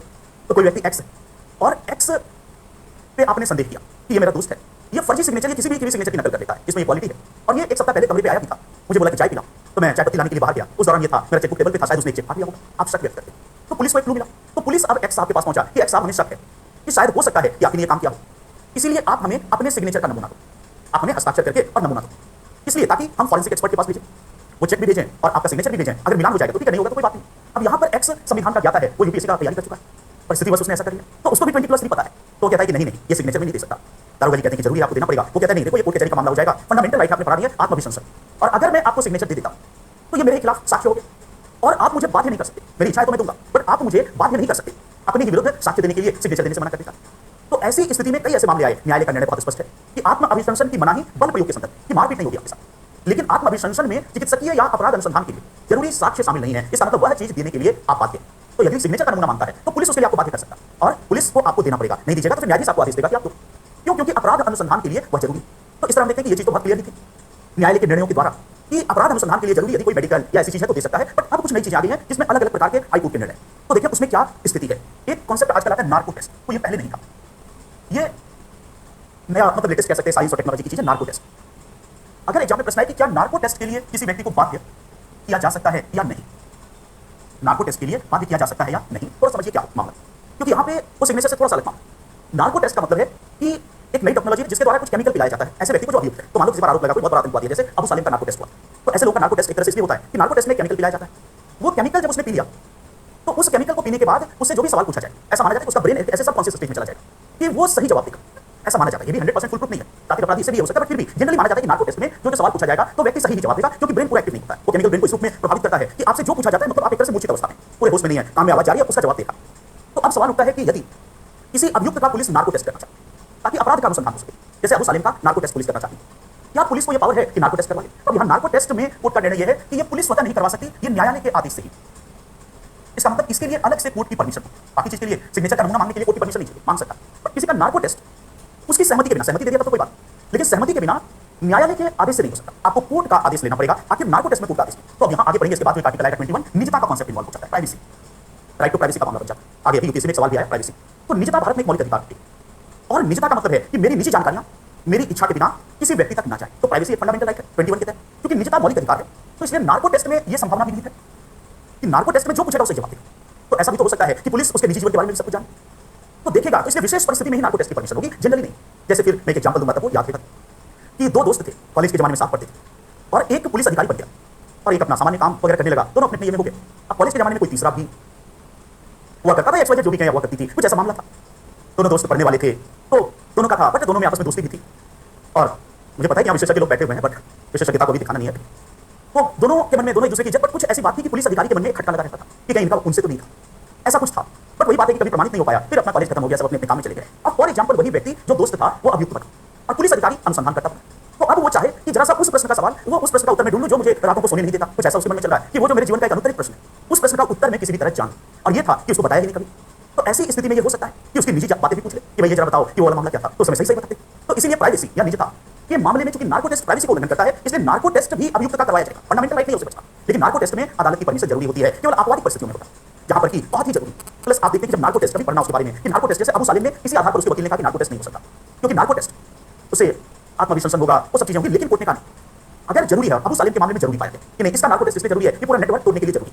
तो आपवादिक परिस्थितियों में कोर्ट परमिशन देगा, बट पुलिस जबरदस्ती नहीं कर सकती, क्योंकि उसमें निजता का मामला इन्वॉल्व है। इसलिए जब देखो कि नार्को टेस्ट होता है तो पहले से क्वेश्चन तैयार होता है और एकदम कैमरे के सामने, क्योंकि प्राइवेसी एक फंडामेंटल राइट है। तो ऐसा नहीं है कि अगर 15 सवाल जरूरी है और विशेषज्ञ मिलकर, बड़े अधिकारी मिलकर वो सवाल तैयार करेंगे, जो अपराध अनुसंधान से केवल संबंधित सवाल ही पूछा जाएगा अबू सालिम से, कोई अन्य सवाल नहीं पूछा जा सकता। उसकी निजी जिंदगी का सवाल जिसका अपराध संबंधी है वो नहीं पूछा जा सकता। इसका मतलब पूरी लिस्ट बनती है, जितने सवाल हैं उससे एक सवाल ज्यादा नहीं पूछा जा सकता, उतना ही सवाल पूछा जाएगा। ऑन कैमरा होता है, रिकॉर्डिंग होती है, और अगर किसी ने एक भी फालतू सवाल वो अलग पूछ लिया तो यहाँ पुलिस अधिकारी पर एक्शन होगा। तो कुल मिलाकर ये भी कहेंगे कि नार्को टेस्ट भी करवाया जा सकता है, लेकिन चूंकि निजता जैसी चीजें इंवॉल्व हैं, इसलिए यहाँ पर ऐसे मामलों में न्यायालय की परमिशन की जरूरत होती है। तो ये है 20 क्लॉज 3 जो आत्म अभिशंसन की मनाही करता है। तो यहाँ पर हमने आर्टिकल 20 देखा, और मैं समझता हूँ कि जितना जरूरी था, जितना समझने और जितना सिंप्लीफाई करके हमने समझा, 3 चीजें याद रखना, सरलीकृत करने करो। 20 क्लॉज 1 भूतलक्षी विधायन की मनाही, आपराधिक मामलों में मनाही है, दीवानी कानून भूतलक्षी होगा। 20 क्लॉज 2 दोहरे दंड की मनाही, लेकिन दोहरे दंड की मनाही केवल न्यायिक दंड के संदर्भ में प्रशासनिक या विभागीय कार्रवाई की जा सकती है। और 20 क्लॉज 3 आत्म अभिशंसन की मनाही, लेकिन अपराध अनुसंधान के लिए जरूरी चीजें इसके तहत नहीं आएंगी और उसके लिए बात किया जा सकता। तो ये है स्वतंत्रता के अधिकार में अनुच्छेद 19 के बाद अनुच्छेद 20। तो 20 को यही छोड़ना चाहिए। और 21 पर आने से पहले मैं चाहता हूं कि देख लूं कुछ प्रश्न है आपके। अब देखो यहाँ वकीलों वाला ऐसे सवालों में नहीं पढ़ना है, मैं पढ़ता हूं, अभी पढ़ के कहेंगे कि इतना क्यों सोचना पड़ा, थोड़ी करना। यदि ए ने बी को मारा और ए को फांसी की सजा हुई तथा फांसी के एक दिन पहले ए ने सी को मार दिया, तो क्या फांसी होगी या सी का मुकदमा चलेगा? देखो ये वकील बताएगा कि कैसे होगा, क्योंकि लॉ का विषय है, संविधान इसके बारे में कुछ नहीं कहता। औपचारिक और अनौपचारिक में क्या अंतर है? ऑफिशियल और अनऑफिशियल। औपचारिक का मतलब कि जो एकदम फॉर्मल हो, जिसका कानून में, संविधान में, लॉ में ऑफिशियली जिक्र हो। अनौपचारिक का मतलब कि जो अनऑफिशियल, जैसे आप कहते हैं कि जब दोस्त से आप मिलने जाते हैं तो वो एक अनौपचारिक मीटिंग है कि चलो आज फलां के साथ चलते हैं, चाय पी के आते हैं, तो जब मर्जी वो निकल के मिल लिया, अनौपचारिक। लेकिन जब अपने बॉस से मीटिंग करने जाते हैं तो आप उसे टाइम लेते हैं, मीटिंग का टाइम फिक्स होता है, तो औपचारिक है। तो जो नियम के तहत, प्रक्रिया के तहत हो वो औपचारिक है। अभिव्यक्ति के अंतर्गत जो अभिव्यक्ति और निजी संस्थाओं पर भी लागू होगा, जैसे निजी विद्यालयों में प्रार्थना, गायत्री मंत्र शिक्षकों द्वारा आदि ना बोलने पर शिक्षकों द्वारा कूट दिए जाते थे, तो क्या इसे न्यायालय में? बिल्कुल। यदि राष्ट्रगान ये सब पे लागू है, केवल ये पे, तो बात ही नहीं कर सकता। ये बात सही है। एट्रोसिटीज एक्ट क्या है? वही जो 1989 का कानून है, उसी को एट्रोसिटीज एक्ट कहते हैं, नवासी वाले कानून को ही कहते हैं। लॉ और लॉ सिंगुलर और प्लूरल क्यों है 14 में, हम लोग डिस्कस कर चुके हैं, तो वाला लेक्चर देख लेना। सरकारी संस्था को संवैधानिक माना जाएगा नहीं, संवैधानिक में विधिक है। भारत में नहीं, भूतलक्षी विधायन की कोई लिमिट नहीं कर सकता है, आपराधिक मामले में नहीं करेगा, दीवानी में। तो ऐसे इलॉजिकल कानून को कोर्ट रद्द करेगा, पर कोई लिमिट नहीं है। 20 में हमने पढ़ा कहीं कोई लिमिट नहीं है। कौन सा? हाँ, वो भी तो उसी से वही चीज है, एक्स पोस्ट फैक्टो, वही अतीतकालीन है। एक्स पोस्ट फैक्टो उसके लिए शब्द आता है। तो ये युवराज सिंह और एक्ट्रेस युविका चौधरी वाला अभी मैंने पूरा केस जाना नहीं है, तो वो मामला रहने दो, एक्ट्रेस और एक्टर का। तो चलिए अब थोड़ा सा आगे भी बढ़ाते हैं। आर्टिकल 20 हमने पढ़ा, अब आते हैं आर्टिकल 21 पे। हाँ, क्वेश्चन है, बताओ।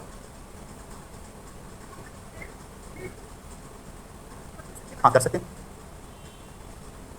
अब देखो वो एक्चुअल केस पे नहीं जाना है, क्योंकि वो केस क्या है, कर सकते हैं।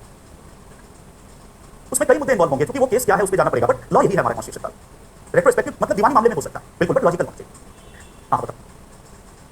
2 बार नहीं, ट्रायल भी नहीं होगा, 2 बार ट्रायल भी नहीं होगा, अपराध मतलब 2 दोबारा वो मुकदमा चलेगा ही। तो चलिए अब फटाफट आगे बढ़ते हैं, मुझे पता है मैं रुका रहूंगा, तो ये आएगा आर्टिकल 21 बीबीआई आर्टिकल। बहुत सारे मेंस के मुद्दे पीटी में लगातार सवाल आ रहा है, 2018 में सवाल आया, फिर 2020 में सवाल आया, आगे भी आता रहेगा। तो इसको ऐसा समझ लो कि कभी भी सवाल आए तो आप एकदम उसका हल करते हैं, और बहुत डंके की चोट पे डंका जहां होता है मुझे मालूम नहीं है, बट उसकी चोट देते हुए उसको हल करें। और एक लंबा मतलब आर्टिकल बहुत छोटा है, और इसको समझने में बहुत मजा भी आता है, समझाने में भी मजा आता है। थोड़ी बहुत इसकी व्याख्या जो क्वेश्चन की हमने किया, जिन्होंने देखा उसमें भी 21 की हुई थी, बट यहाँ उससे विस्तृत और उससे व्यापक व्याख्या, कई सारे मुद्दे इसमें इन्वॉल्व होंगे।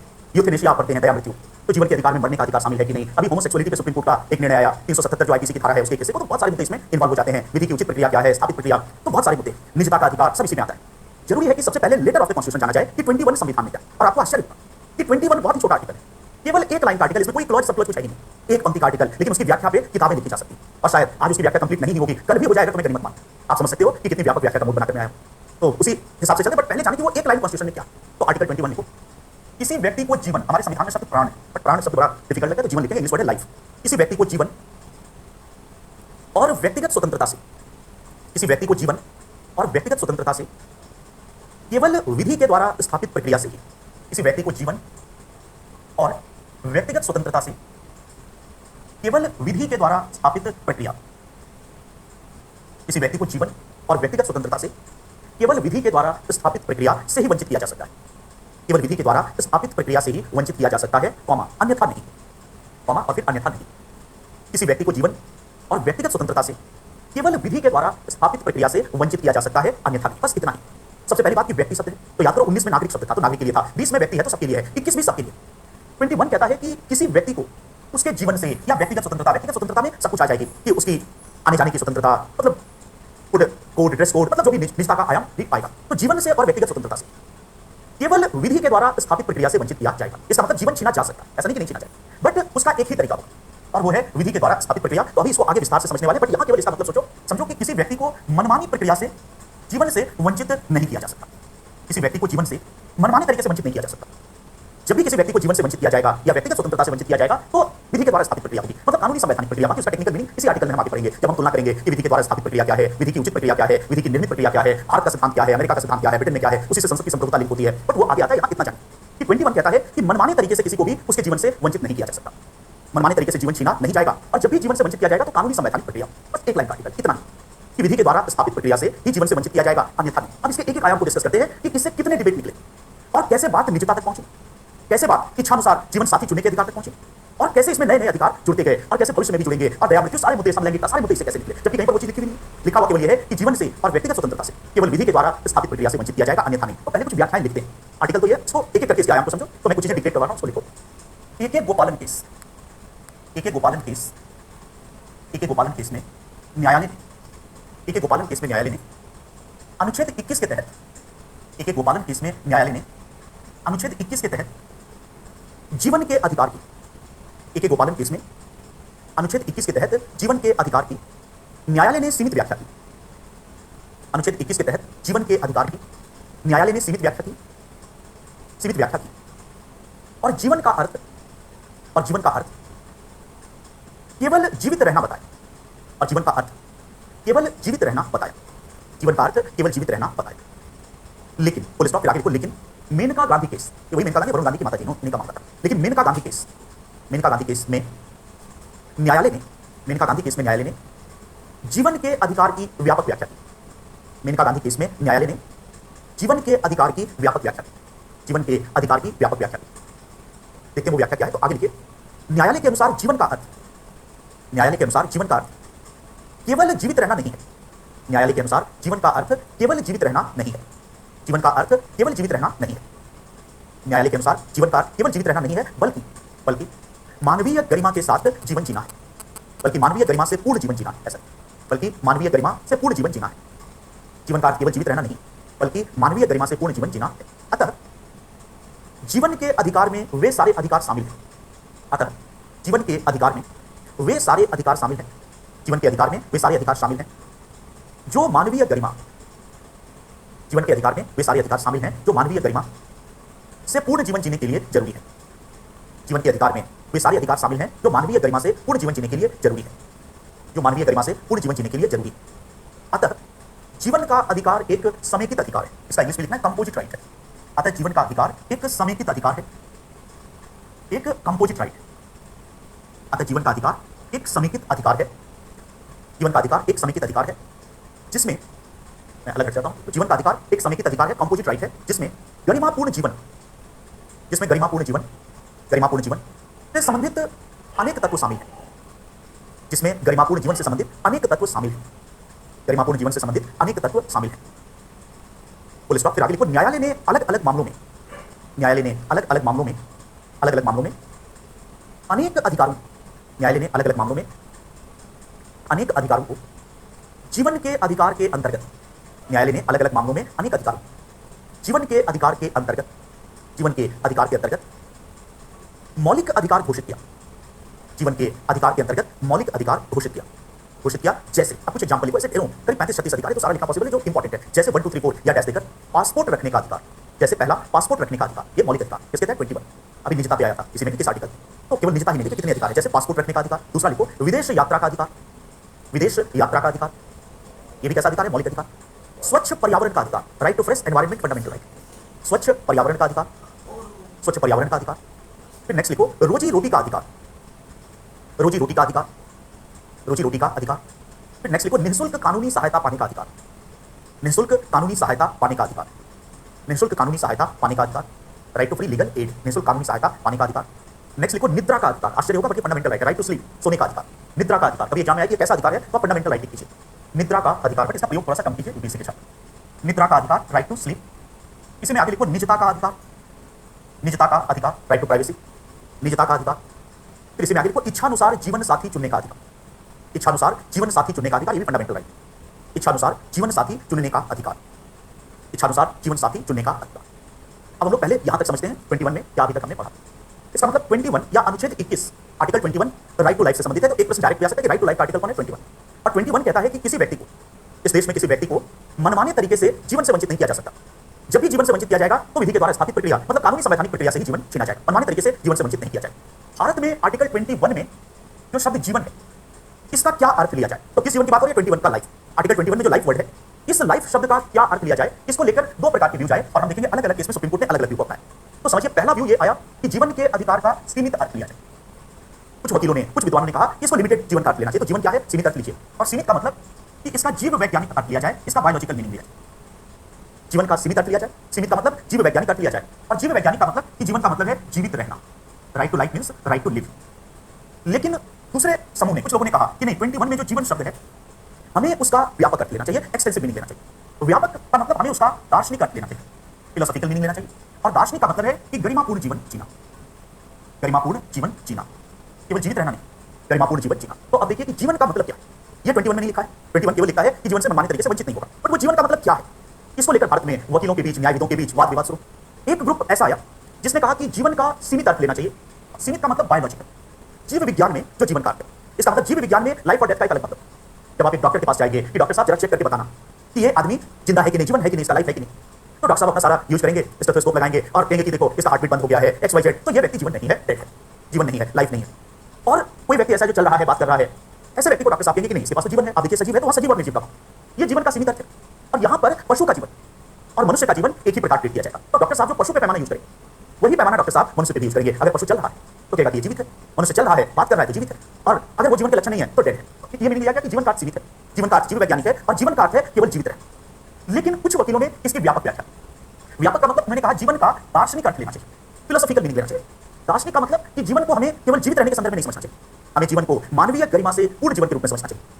जैसे एक एग्जाम्पल लो कि कोई व्यक्ति है और कचरे के ढेर पे रहता है, आपने निराला की कविता भिक्षुक हमने शायद प्रस्तावना में बताई होगी, तो वही निराला की कविता का भिक्षुक है।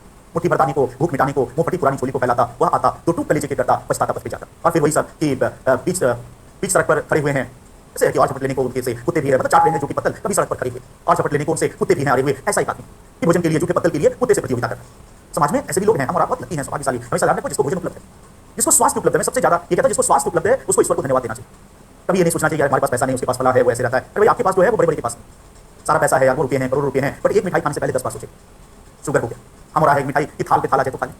इससे बड़ी क्या बात हो सकती है? सोचो, थोड़ा सा सोचो कि मतलब ऐसा नहीं कि केवल एक ही चीज को, जीवन बहुआयामी होता है, ये चीज लाइफ में बहुत काम आएगी आगे, संतुष्ट रहना, खुश रहना, ये बहुत बड़ी चीज है। तो चलिए अभी इस पे आते हैं कि व्यापक अर्थ दार्शनिक। तो अब कोई ऐसा निराला की कविता का भिक्षुक है और भिक्षुक को डॉक्टर साहब के पास ले जाते हैं कि डॉक्टर साहब जरा बताना कि इसका जीवन है कि नहीं, जीवन का अधिकार है कि नहीं। तो डॉक्टर साहब तुरंत कहेंगे तुमको दिख नहीं रहा चल रहा है, कितना कंपटीशन कर रहा है, तो तुमसे प्रतियोगिता कर रहा है, तो बिल्कुल जीवित है। अभी देखा उसने कैसे कलाबाजी मारी, इसका मतलब सीमित अर्थ में वो जीवित है, लाइफ है। लेकिन जब उसी भिक्षुक को आप अरस्तु के पास लेकर जाए, मैं अरस्तु का नाम इसलिए ले रहा हूं कि उसकी लाइन कोट करने वाला हूं, ऐसे में भी लिख सकते कितनी शानदार बात कही अरस्तु ने। अरस्तु ने अपनी किताब में लिखा है कि जीवन का अर्थ केवल जीवित रहना नहीं, बल्कि श्रेष्ठ जीवन जीना। जीवन का अर्थ केवल जीवित रहना नहीं, बल्कि श्रेष्ठ जीवन जीना। Right to life doesn't mean living, but it means living well. जीवन का अर्थ केवल जीवित रहना नहीं, बल्कि श्रेष्ठ जीवन जीना। इसका मतलब अरस्तु तो एक दार्शनिक के परिप्रेक्ष्य में बोला, तो अरस्तु कहेगा कि ये जीना भी कोई जीना, ये देखो ना इसके पास भोजन है, ना ठीक से वस्त्र है, ना आवास है, ना शिक्षा है, स्वास्थ्य कुछ नहीं है, पशु की तरह पड़ा हुआ है, और ये तो पशुवत जीवन है। तो अरस्तु कहेगा कि ये जिंदा है, डॉक्टर साहब ये जिंदा है, लेकिन इसके पास जीवन नहीं। कहेगा he is alive but he doesn't have life. अब देखो बहुत सारे, जब आप फिलोसफी में घुसेंगे तो ऐसे बहुत सारे फिलोसफर मिलेंगे जिन्होंने ऐसी बात की दिमाग मारता है। एक पोस्ट मॉडर्न फिलोसफर है जाक डेरिडा। डेरिडा ने एक जगह लिखा है o friend I have no friend. कोई आपको अगर आके o friend I have no friend, तो एक और आपको मैं फ्रेंड कह रहा हूं और ये भी कह रहा हूं मेरे पास कोई दोस्त नहीं है। हिंदी में अगर कि ए मेरे दोस्त, मेरे पास कोई दोस्त नहीं है, तो आप कहेंगे विरोधाभास है, और वो लिटरेचर से दिखाएगा कि नहीं केवल कहने का दोस्त है। तो वही सारी बात है। तो यहाँ पे अरस्तु कहेंगे कि जीवन का अर्थ केवल जीवित रहना नहीं, बल्कि जीवन का अर्थ है मनुष्य की तरह जीना। और तब अरस्तु मनुष्य के जीवन और पशु के जीवन को अलग करेगा और कहेगा कि पशु के लिए जीवन डॉक्टर वाला जीवन, जीव वैज्ञानिक, तो पशु के लिए कोई गरिमा की बात नहीं है, लेकिन मनुष्य के लिए जीवन में गरिमा शामिल। तो सुप्रीम कोर्ट ने तो ये गरिमा शामिल है, और इसीलिए अरस्तु कहेगा कि यदि मनुष्य का जीवन है, जीवन का अधिकार है, तो उसका मतलब है कि मानवीय गरिमा से पूर्ण जीवन जीने के लिए जो भी चीजें जरूरी हो वो जीवन में शामिल। तो ये दो व्यू जाए। इंडियन जुडिशरी ने, अब आते हैं कि भारतीय न्यायपालिका ने क्या किया। ए.के. गोपालन केस में न्यायपालिका ने ये वाला व्यू किया। याद करो जो अभी हमने लिखा था ए.के. गोपालन केस, तो ए.के. गोपालन के साम्यवादी दल के एक नेता थे, उनको अरेस्ट कर लिया था, तो उसके संदर्भ में निर्णय आया कि जीवन का केवल सीमित है। अब अगर जीवन का पहला मीनिंग हम ले कि जीवन का केवल जिंदा रहना है, तो राज्य की भूमिका, शासन की भूमिका बहुत कम होगी। मोदी जी से इतनी अपेक्षा होगी कि Modi ji law and order maintain कर दो, कानून व्यवस्था मेंटेन कर दो, पुलिस की व्यवस्था चाप चौबंद दो, कोई किसी को बात ना पाए, इतनी सुरक्षा कर दो, बाकी लोगों के पास शिक्षा है, स्वास्थ्य है, रोजगार है, वो सब चीजें है या नहीं, ये सरकार की जिम्मेदारी है। क्यों? क्योंकि व्यक्ति जीवित है, जीवित कोई इसको मार न डाले, केवल ये सरकार देखिए। लेकिन अगर हमने जीवन का व्यापक अर्थ ले लिया तो मोदी जी की शासन की भूमिका बढ़ जाएगी। तब कहेगा मोदी जी कानून व्यवस्था तो मेंटेन करो ही करो, उसके साथ हमको स्वास्थ्य दो, वैक्सीन दो, रोजगार दो, मनोरंजन दो, बीमा दो, जितने एक बेहतर जीवन के लिए जरूरी चीजें हो सकती हैं सब हमें दीजिए। तो पहले में कहीं ना कहीं एक लिमिटेड सीमित राज्य की ओर ले जाए। अब देखो दो शब्द होते हैं, एक होता है सीमित शासन जो हमने संविधानवाद में पढ़ा था, और दूसरा कॉन्सेप्ट है सीमित राज्य, दोनों में जमीन आसमान का अंतर। सीमित शासन का मतलब है मनमानी शासन का विरोध, जो अभी पीटी में पूछा गया, जो हमने फर्स्ट क्लास में पढ़ा था संविधानवाद। और सीमित राज्य एक अलग कॉन्सेप्ट है। सीमित राज्य का मतलब होता है ऐसा देश जहां सरकार केवल लॉ एंड ऑर्डर मेंटेन करती है और कल्याण के कार्य सरकार की जिम्मेदारी नहीं है। तो आप देखेंगे कि भारत धीरे धीरे कहा जा रहा है कि कल्याणकारी राज्य से या हम सीमित राज्य की ओर बढ़ रहे हैं, क्योंकि धीरे धीरे सारा विनिवेश हो रहा है और सारे सरकारी जो कॉलेज हैं, अस्पताल हैं, सब प्राइवेट हो रहे हैं। तो एक अलग डिबेट है। तो कहने का मतलब कि एक सीमित अर्थ है और दूसरा व्यापक अर्थ है। एक गोपालन ने सीमित अर्थ लिया तो इसलिए 21 का कोई इंपॉर्टेंस नहीं था। बट मेनका गांधी केस में पूरा का पूरा मामला उलट गया और इसलिए ऐसा कहा जाता है कि मेनका गांधी एक व्यक्ति दुर्गादास बसु, नाम आपने सुना होगा, डीडी बसु की किताब पॉलिटी में बहुत ही अच्छी किताब मानी जाती है। अच्छी है लेकिन बहुत टफ है, इसलिए सजेस्ट नहीं करता, पर किताब तो वो किताब है। उसको पॉलिटी और लैंग्वेज पे जिसको कमांड हो, तो मैं साल में एक बार उसको मजे के लिए केवल पढ़ता हूँ। तो दुर्गादास बसु जो हाई कोर्ट के जज भी थे, तो जज ने किताब लिखी, तो आप समझ सकते हो कि कैसी किताब हो। तो अंग्रेजी फिर भी आसान है, हिंदी उसकी बहुत ही टफ है, बट सबसे ऑथेंटिक किताबों में से एक मानी जाती है जहां तक संवैधानिक है। तो उसमें जब पढ़ोगे पूरा ये डिबेट, तो सजेस्ट इसलिए नहीं करता हूं कि उसमें डिक्शनरी खोजना पड़ेगा, ऐसी किताब।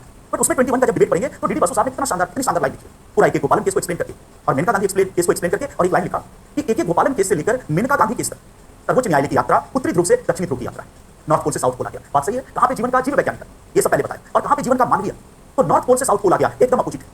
और मेनका गांधी केस में जीवन के दार्शनिक परिप्रेक्ष्य को स्वीकार किया। अब याद करो थोड़ा सा, जब हम बेरुबारी प्रस्तावना पढ़ रहे थे तो कैसे पॉलिटी लिंक होती है कि जब प्रस्तावना पढ़ रहे थे तो उसमें हमने प्रस्तावना के महत्व में पढ़ा था कि गजेंद्र गडकर ने कहा था कि प्रस्तावना संविधान निर्माताओं के मस्तिष्क को समझने की कुंजी, और इसकी व्याख्या पड़ी थी कि प्रस्तावना संविधान के निर्वचन इंटरप्रिटेशन में सहायता करती है। इसका मतलब संविधान में कहीं अगर एम्बिग्विटी हो, एम्बिग्विटी का मतलब अस्पष्टता, क्लैरिटी नहीं है, जैसे यहाँ क्लैरिटी नहीं, दो प्रकार के व्यू आ रहे हैं, तो किस व्यू को एडॉप्ट करेगा न्यायालय? प्रस्तावना। तो हम देखते हैं ये तो पुराना केस है, गजेंद्र गडकर से पहले वाला केस है, बट यहाँ तक वो बात आ चुकी थी। तो मेनका गांधी में न्यायाधीशों ने यही मत लिया कि प्रस्तावना संविधान निर्माता के मस्तिष्क को समझने की कुंजी है। तो प्रियम्बल में याद करिए व्यक्ति की गरिमा एक आदर्श है, अकेली प्रस्तावना। व्यक्ति की गरिमा का मतलब गरिमापूर्ण जीवन, पशुवत जीवन। तो अब दो चीजों को मिला दिया गया मेनका गांधी केस में, किसको किसको? जीवन और व्यक्ति की गरिमा, और जीवन प्लस व्यक्ति की गरिमा प्रियम्बल के कॉन्टेक्स्ट में एक्सप्लेन कर। तो जीवन प्लस व्यक्ति की गरिमा मिलाने से निकला गरिमापूर्ण जीवन। मेनका गांधी केस में सुप्रीम कोर्ट ने कहा कि जीवन का अर्थ, चलिए सुबह से शाम तक कोई क्लास ले तो पहले की हालत आप समझ सकते हैं। तो जीवन का केवल जीवित रहना नहीं, बल्कि जीवन का अर्थ गरिमापूर्ण जीवन जीना। तो यह व्याख्या प्रियम्बल से निकल कर आई। अब मेनका गांधी ने इसको एक्सेप्ट किया। इसके तहत अब यह माना गया कि आर्टिकल 21 में वे सारे अधिकार शामिल हैं जो गरिमापूर्ण जीवन जीने के लिए जरूरी हैं। अब यहीं पर एक शब्द आया, यदि प्री में आए तो उसको टिक करना है, समेकित अधिकार। हमने लिखवाया कि जीवन का अधिकार एक समेकित अधिकार है। यह मेनका गांधी केस में कहा गया, कंपोजिट राइट, समेकित अधिकार। इस समेकित अधिकार का मतलब क्या है कि यह दिखता है एक अधिकार, लेकिन यह अनेक अधिकारों का समूह है। इसका मतलब कॉन्स्टिट्यूशन में राइट टू लाइफ है, तो है एक अधिकार लेकिन एक कंपोजिट राइट है। एक खास शब्द इसके लिए प्रयोग किया गया, कंपोजिट राइट, समेकित अधिकार। समेकित अधिकार का मतलब कि एक अधिकार है लेकिन इसमें अनेक अधिकार शामिल हैं। और कौन कौन से अनेक अधिकार शामिल हैं? तो न्यायालय ने कहा गरिमापूर्ण जीवन जीने के लिए जरूरी जो भी अधिकार है वो इसमें शामिल है। अब न्यायालय तय करेगा कि गरिमापूर्ण जीवन के लिए क्या जरूरी है। तो आप कह सकते हैं अभी जितने केसेस आते हैं, जो अभी हमने लिखा, निद्रा का अधिकार या जीवन साथी या निजता, उन सारे व्याख्याओं के मूल में यह मेनका गांधी केस है। तो ये अगर सॉलिड मजबूत है तो इसके आधार पर केवल करंट का वो मुद्दा जोड़ देगा। अब जब भी कोई ऐसी बात आती है तो न्यायालय गरिमापूर्ण जीवन के तहत उसको फंडामेंटल राइट डिक्लेयर करता है। जैसे खुद ये जो मेनका गांधी केस था, ये देखो किस आधार पर, तब समझेंगे इसका निर्णय। ये एक्चुअली मेनका गांधी का पासपोर्ट जब्त कर लिया। पासपोर्ट हम जानते हैं कि विदेश यात्रा के लिए जरूरी है, उसके बिना विदेश यात्रा नहीं होगी। तो मेनका गांधी को विदेश यात्रा करनी थी, सरकार के अधिकारियों ने पासपोर्ट जब्त कर दिया मनमानी तरीके से। ऐसी स्थिति में सुप्रीम कोर्ट चले गए। सुप्रीम कोर्ट में उन्होंने और उनके वकील ने ये आधार बनाया कि ये फंडामेंटल राइट का उल्लंघन है। ऑफ कोर्स जब आप न्यायालय की कार्यप्रणाली देखेंगे तो न्यायालय पूछेगा जिस वकील ने आशा कि ये कहां पे फंडामेंटल राइट कैसे करे, क्योंकि याद करो पूरे कॉन्स्टिट्यूशन में कहीं भी विदेश यात्रा नहीं लिखा हुआ। भारत में आवागमन का अधिकार है, फंडामेंटल राइट, लेकिन विदेश यात्रा या पासपोर्ट रखना कहीं पर भी फंडामेंटल राइट नहीं लिखा हुआ। बट वकील ने आज एक पॉइंट उठाया कि फंडामेंटल राइट मेनका गांधी का वायलेट हो गया। तो पूछा कि कैसे वायलेट हो गया, कैसे फंडामेंटल राइट? तो उन्होंने कहा कि जीवन के अधिकार के तहत ये शामिल है, और फिर ये पूरी व्याख्या दी गई कि जीवन का अर्थ है। तो ये मेनका गांधी केस में आई कि जीवन का अर्थ गरिमापूर्ण जीवन जीना, और उसी में ये पॉइंट उठाया गया कि विदेश यात्रा करना भी गरिमापूर्ण जीवन जीने का एक तरीका है। इसका मतलब कि कोई विदेश जाकर स्विट्जरलैंड की वादियों की सुंदरता देखना चाहता है, प्रकृति का वो उपासक है, तो माना जाएगा ये भी उसका गरिमापूर्ण जीवन के लिए जरूरी है, उसके जीवन की सार्थकता उसी में। विदेश यात्रा, पासपोर्ट रखना, इस तरह से एक्सप्लेन किया कि गरिमापूर्ण जीवन जीने के लिए जरूरी है, और सुप्रीम कोर्ट ने इसको स्वीकार किया। तो हम देखते हैं वहीं पर दो अधिकार निकले सबसे पहले 21 में, कौन कौन से? पासपोर्ट रखना मौलिक अधिकार और विदेश यात्रा करना मौलिक अधिकार हुआ। उसके बाद धीरे धीरे केसेस आते हैं और अलग अलग केस में अनेक चीजों को supreme court fundamental right declare कर रहा है। आज भी वो सिलसिला चल, और भविष्य में भी कोई अधिकार मौलिक अधिकार बन सकता है। व्याख्या हर जगह यही। जैसे उसके बाद मुकदमा आता है एक एमसी मेहता केस, बहुत इंपॉर्टेंट केस हुआ, एमसी मेहता केस 2002। इसमें न्यायालय ने स्वच्छ पर्यावरण, जो आपने लिखा है वही है, केवल उसको केस में मेंशन कर रहा हूं कि स्वच्छ पर्यावरण का अधिकार फंडामेंटल राइट पर, किसके तहत? 21 के तहत। तो इस बार निजता पे सवाल आया कभी आया, तो ये भी 21 के तहत फंडामेंटल राइट। जैसे विदेश यात्रा मौलिक अधिकार है, किसके तहत? पासपोर्ट रखना मौलिक अधिकार है। वैसे ही एमसी मेहता केस में कहा गया कि स्वच्छ पर्यावरण एक मौलिक अधिकार है। इसका मतलब कि पर्यावरण स्वच्छ रहे, ये नागरिक का फंडामेंटल राइट। इसी तरह रोजी रोटी का अधिकार, इसको भी मौलिक अधिकार घोषित किया गया। और एक केस आया था पेवमेंट ड्वेलर्स केस। पेवमेंट का मतलब फुटपाथ जिसको कहते हैं, जो पैदल चलने का रास्ता होता है सड़क के किनारे, पेवमेंट ड्वेलर्स केस। अब देखो रोजी रोटी शब्द रोजगार नहीं है, कंफ्यूज नहीं करना, एम्प्लॉयमेंट वर्ड नहीं है, लाइवलीहुड शब्द। लाइवलीहुड अलग है, एम्प्लॉयमेंट अलग है। एम्प्लॉयमेंट या रोजगार का मतलब है कि व्यक्ति की योग्यता के अनुरूप उसको काम देना, लेकिन लाइवलीहुड का मतलब है कि मेरी रोजी रोटी पर आसना। तो रोजगार भारत में मौलिक अधिकार नहीं, लेकिन सुप्रीम कोर्ट ने रोजी रोटी को मौलिक अधिकार घोषित किया है। इससे समझिए कि ये क्या एक्चुअली मामला है और ये किस संदर्भ में फंडामेंटल राइट है, कौन व्यक्ति इसका लाभ ले सकता है। जैसे पेमेंट फुटपाथ, तो मानो फुटपाथ पे कुछ लोग खोमचे लगाते हैं, गोलगप्पे लगाते हैं और गोलगप्पे बेच रहे हैं, उसके कारण ट्रैफिक प्रभावित हो रहा है, क्योंकि सड़क के किनारे लगा रखा है तो गाड़ियां रुकने लगी, लोग रुकने लगे, ट्रैफिक में दिक्कत आने। तो आवागमन भी फंडामेंटल राइट। और इस तरह से ट्रैफिक को रोकने का किसी को अधिकार नहीं है, अतिक्रमण का अधिकार नहीं है, बट खोमचे वालों ने फॉर एग्जाम्पल कर रखा है। या फुटपाथ के कई बार आप देखते हो कि लोग ठेला लगा के हैं। तो ऐसी स्थिति में अगर कोई कोर्ट चला जाए कि ये तो सही नहीं है, तो न्यायालय कहता है कि राज्य उसको हटा सकता है, या राज्य पुलिस के पास कंप्लेंट किया जाए, पुलिस आए सारे खोमचे वाले को हटाने के लिए। तो यहां पर ऐसा ही मामला हुआ, तब सुप्रीम कोर्ट ने कहा कि राज्य हटा सकता है, क्योंकि भाई अतिक्रमण तो नहीं करने दिया जाएगा। लेकिन यदि कोई व्यक्ति यह प्रमाणित कर पाए, वहां प्रूव करना होगा कि वो जो ठेला है, वो जो खोमचा है, वो जो गोलगप्पा वाला ठेला, जिसको देखकर आपके मुंह में पानी भर आता है, पानी से ही भरा हुआ है गोलगप्पा, तो वो जो गोलगप्पे का खोमचे का ठेला है, यदि कोई व्यक्ति प्रमाणित कर दे कि उसकी और उसके परिवार की रोजी रोटी का एकमात्र आधार है, एकमात्र है, अगर ये अदालत में कर दे कि और कोई रोजी रोटी का तरीका नहीं है, और अगर ये खोमचा नहीं लगा, तो भूखों मरने की नौबत आ जाए।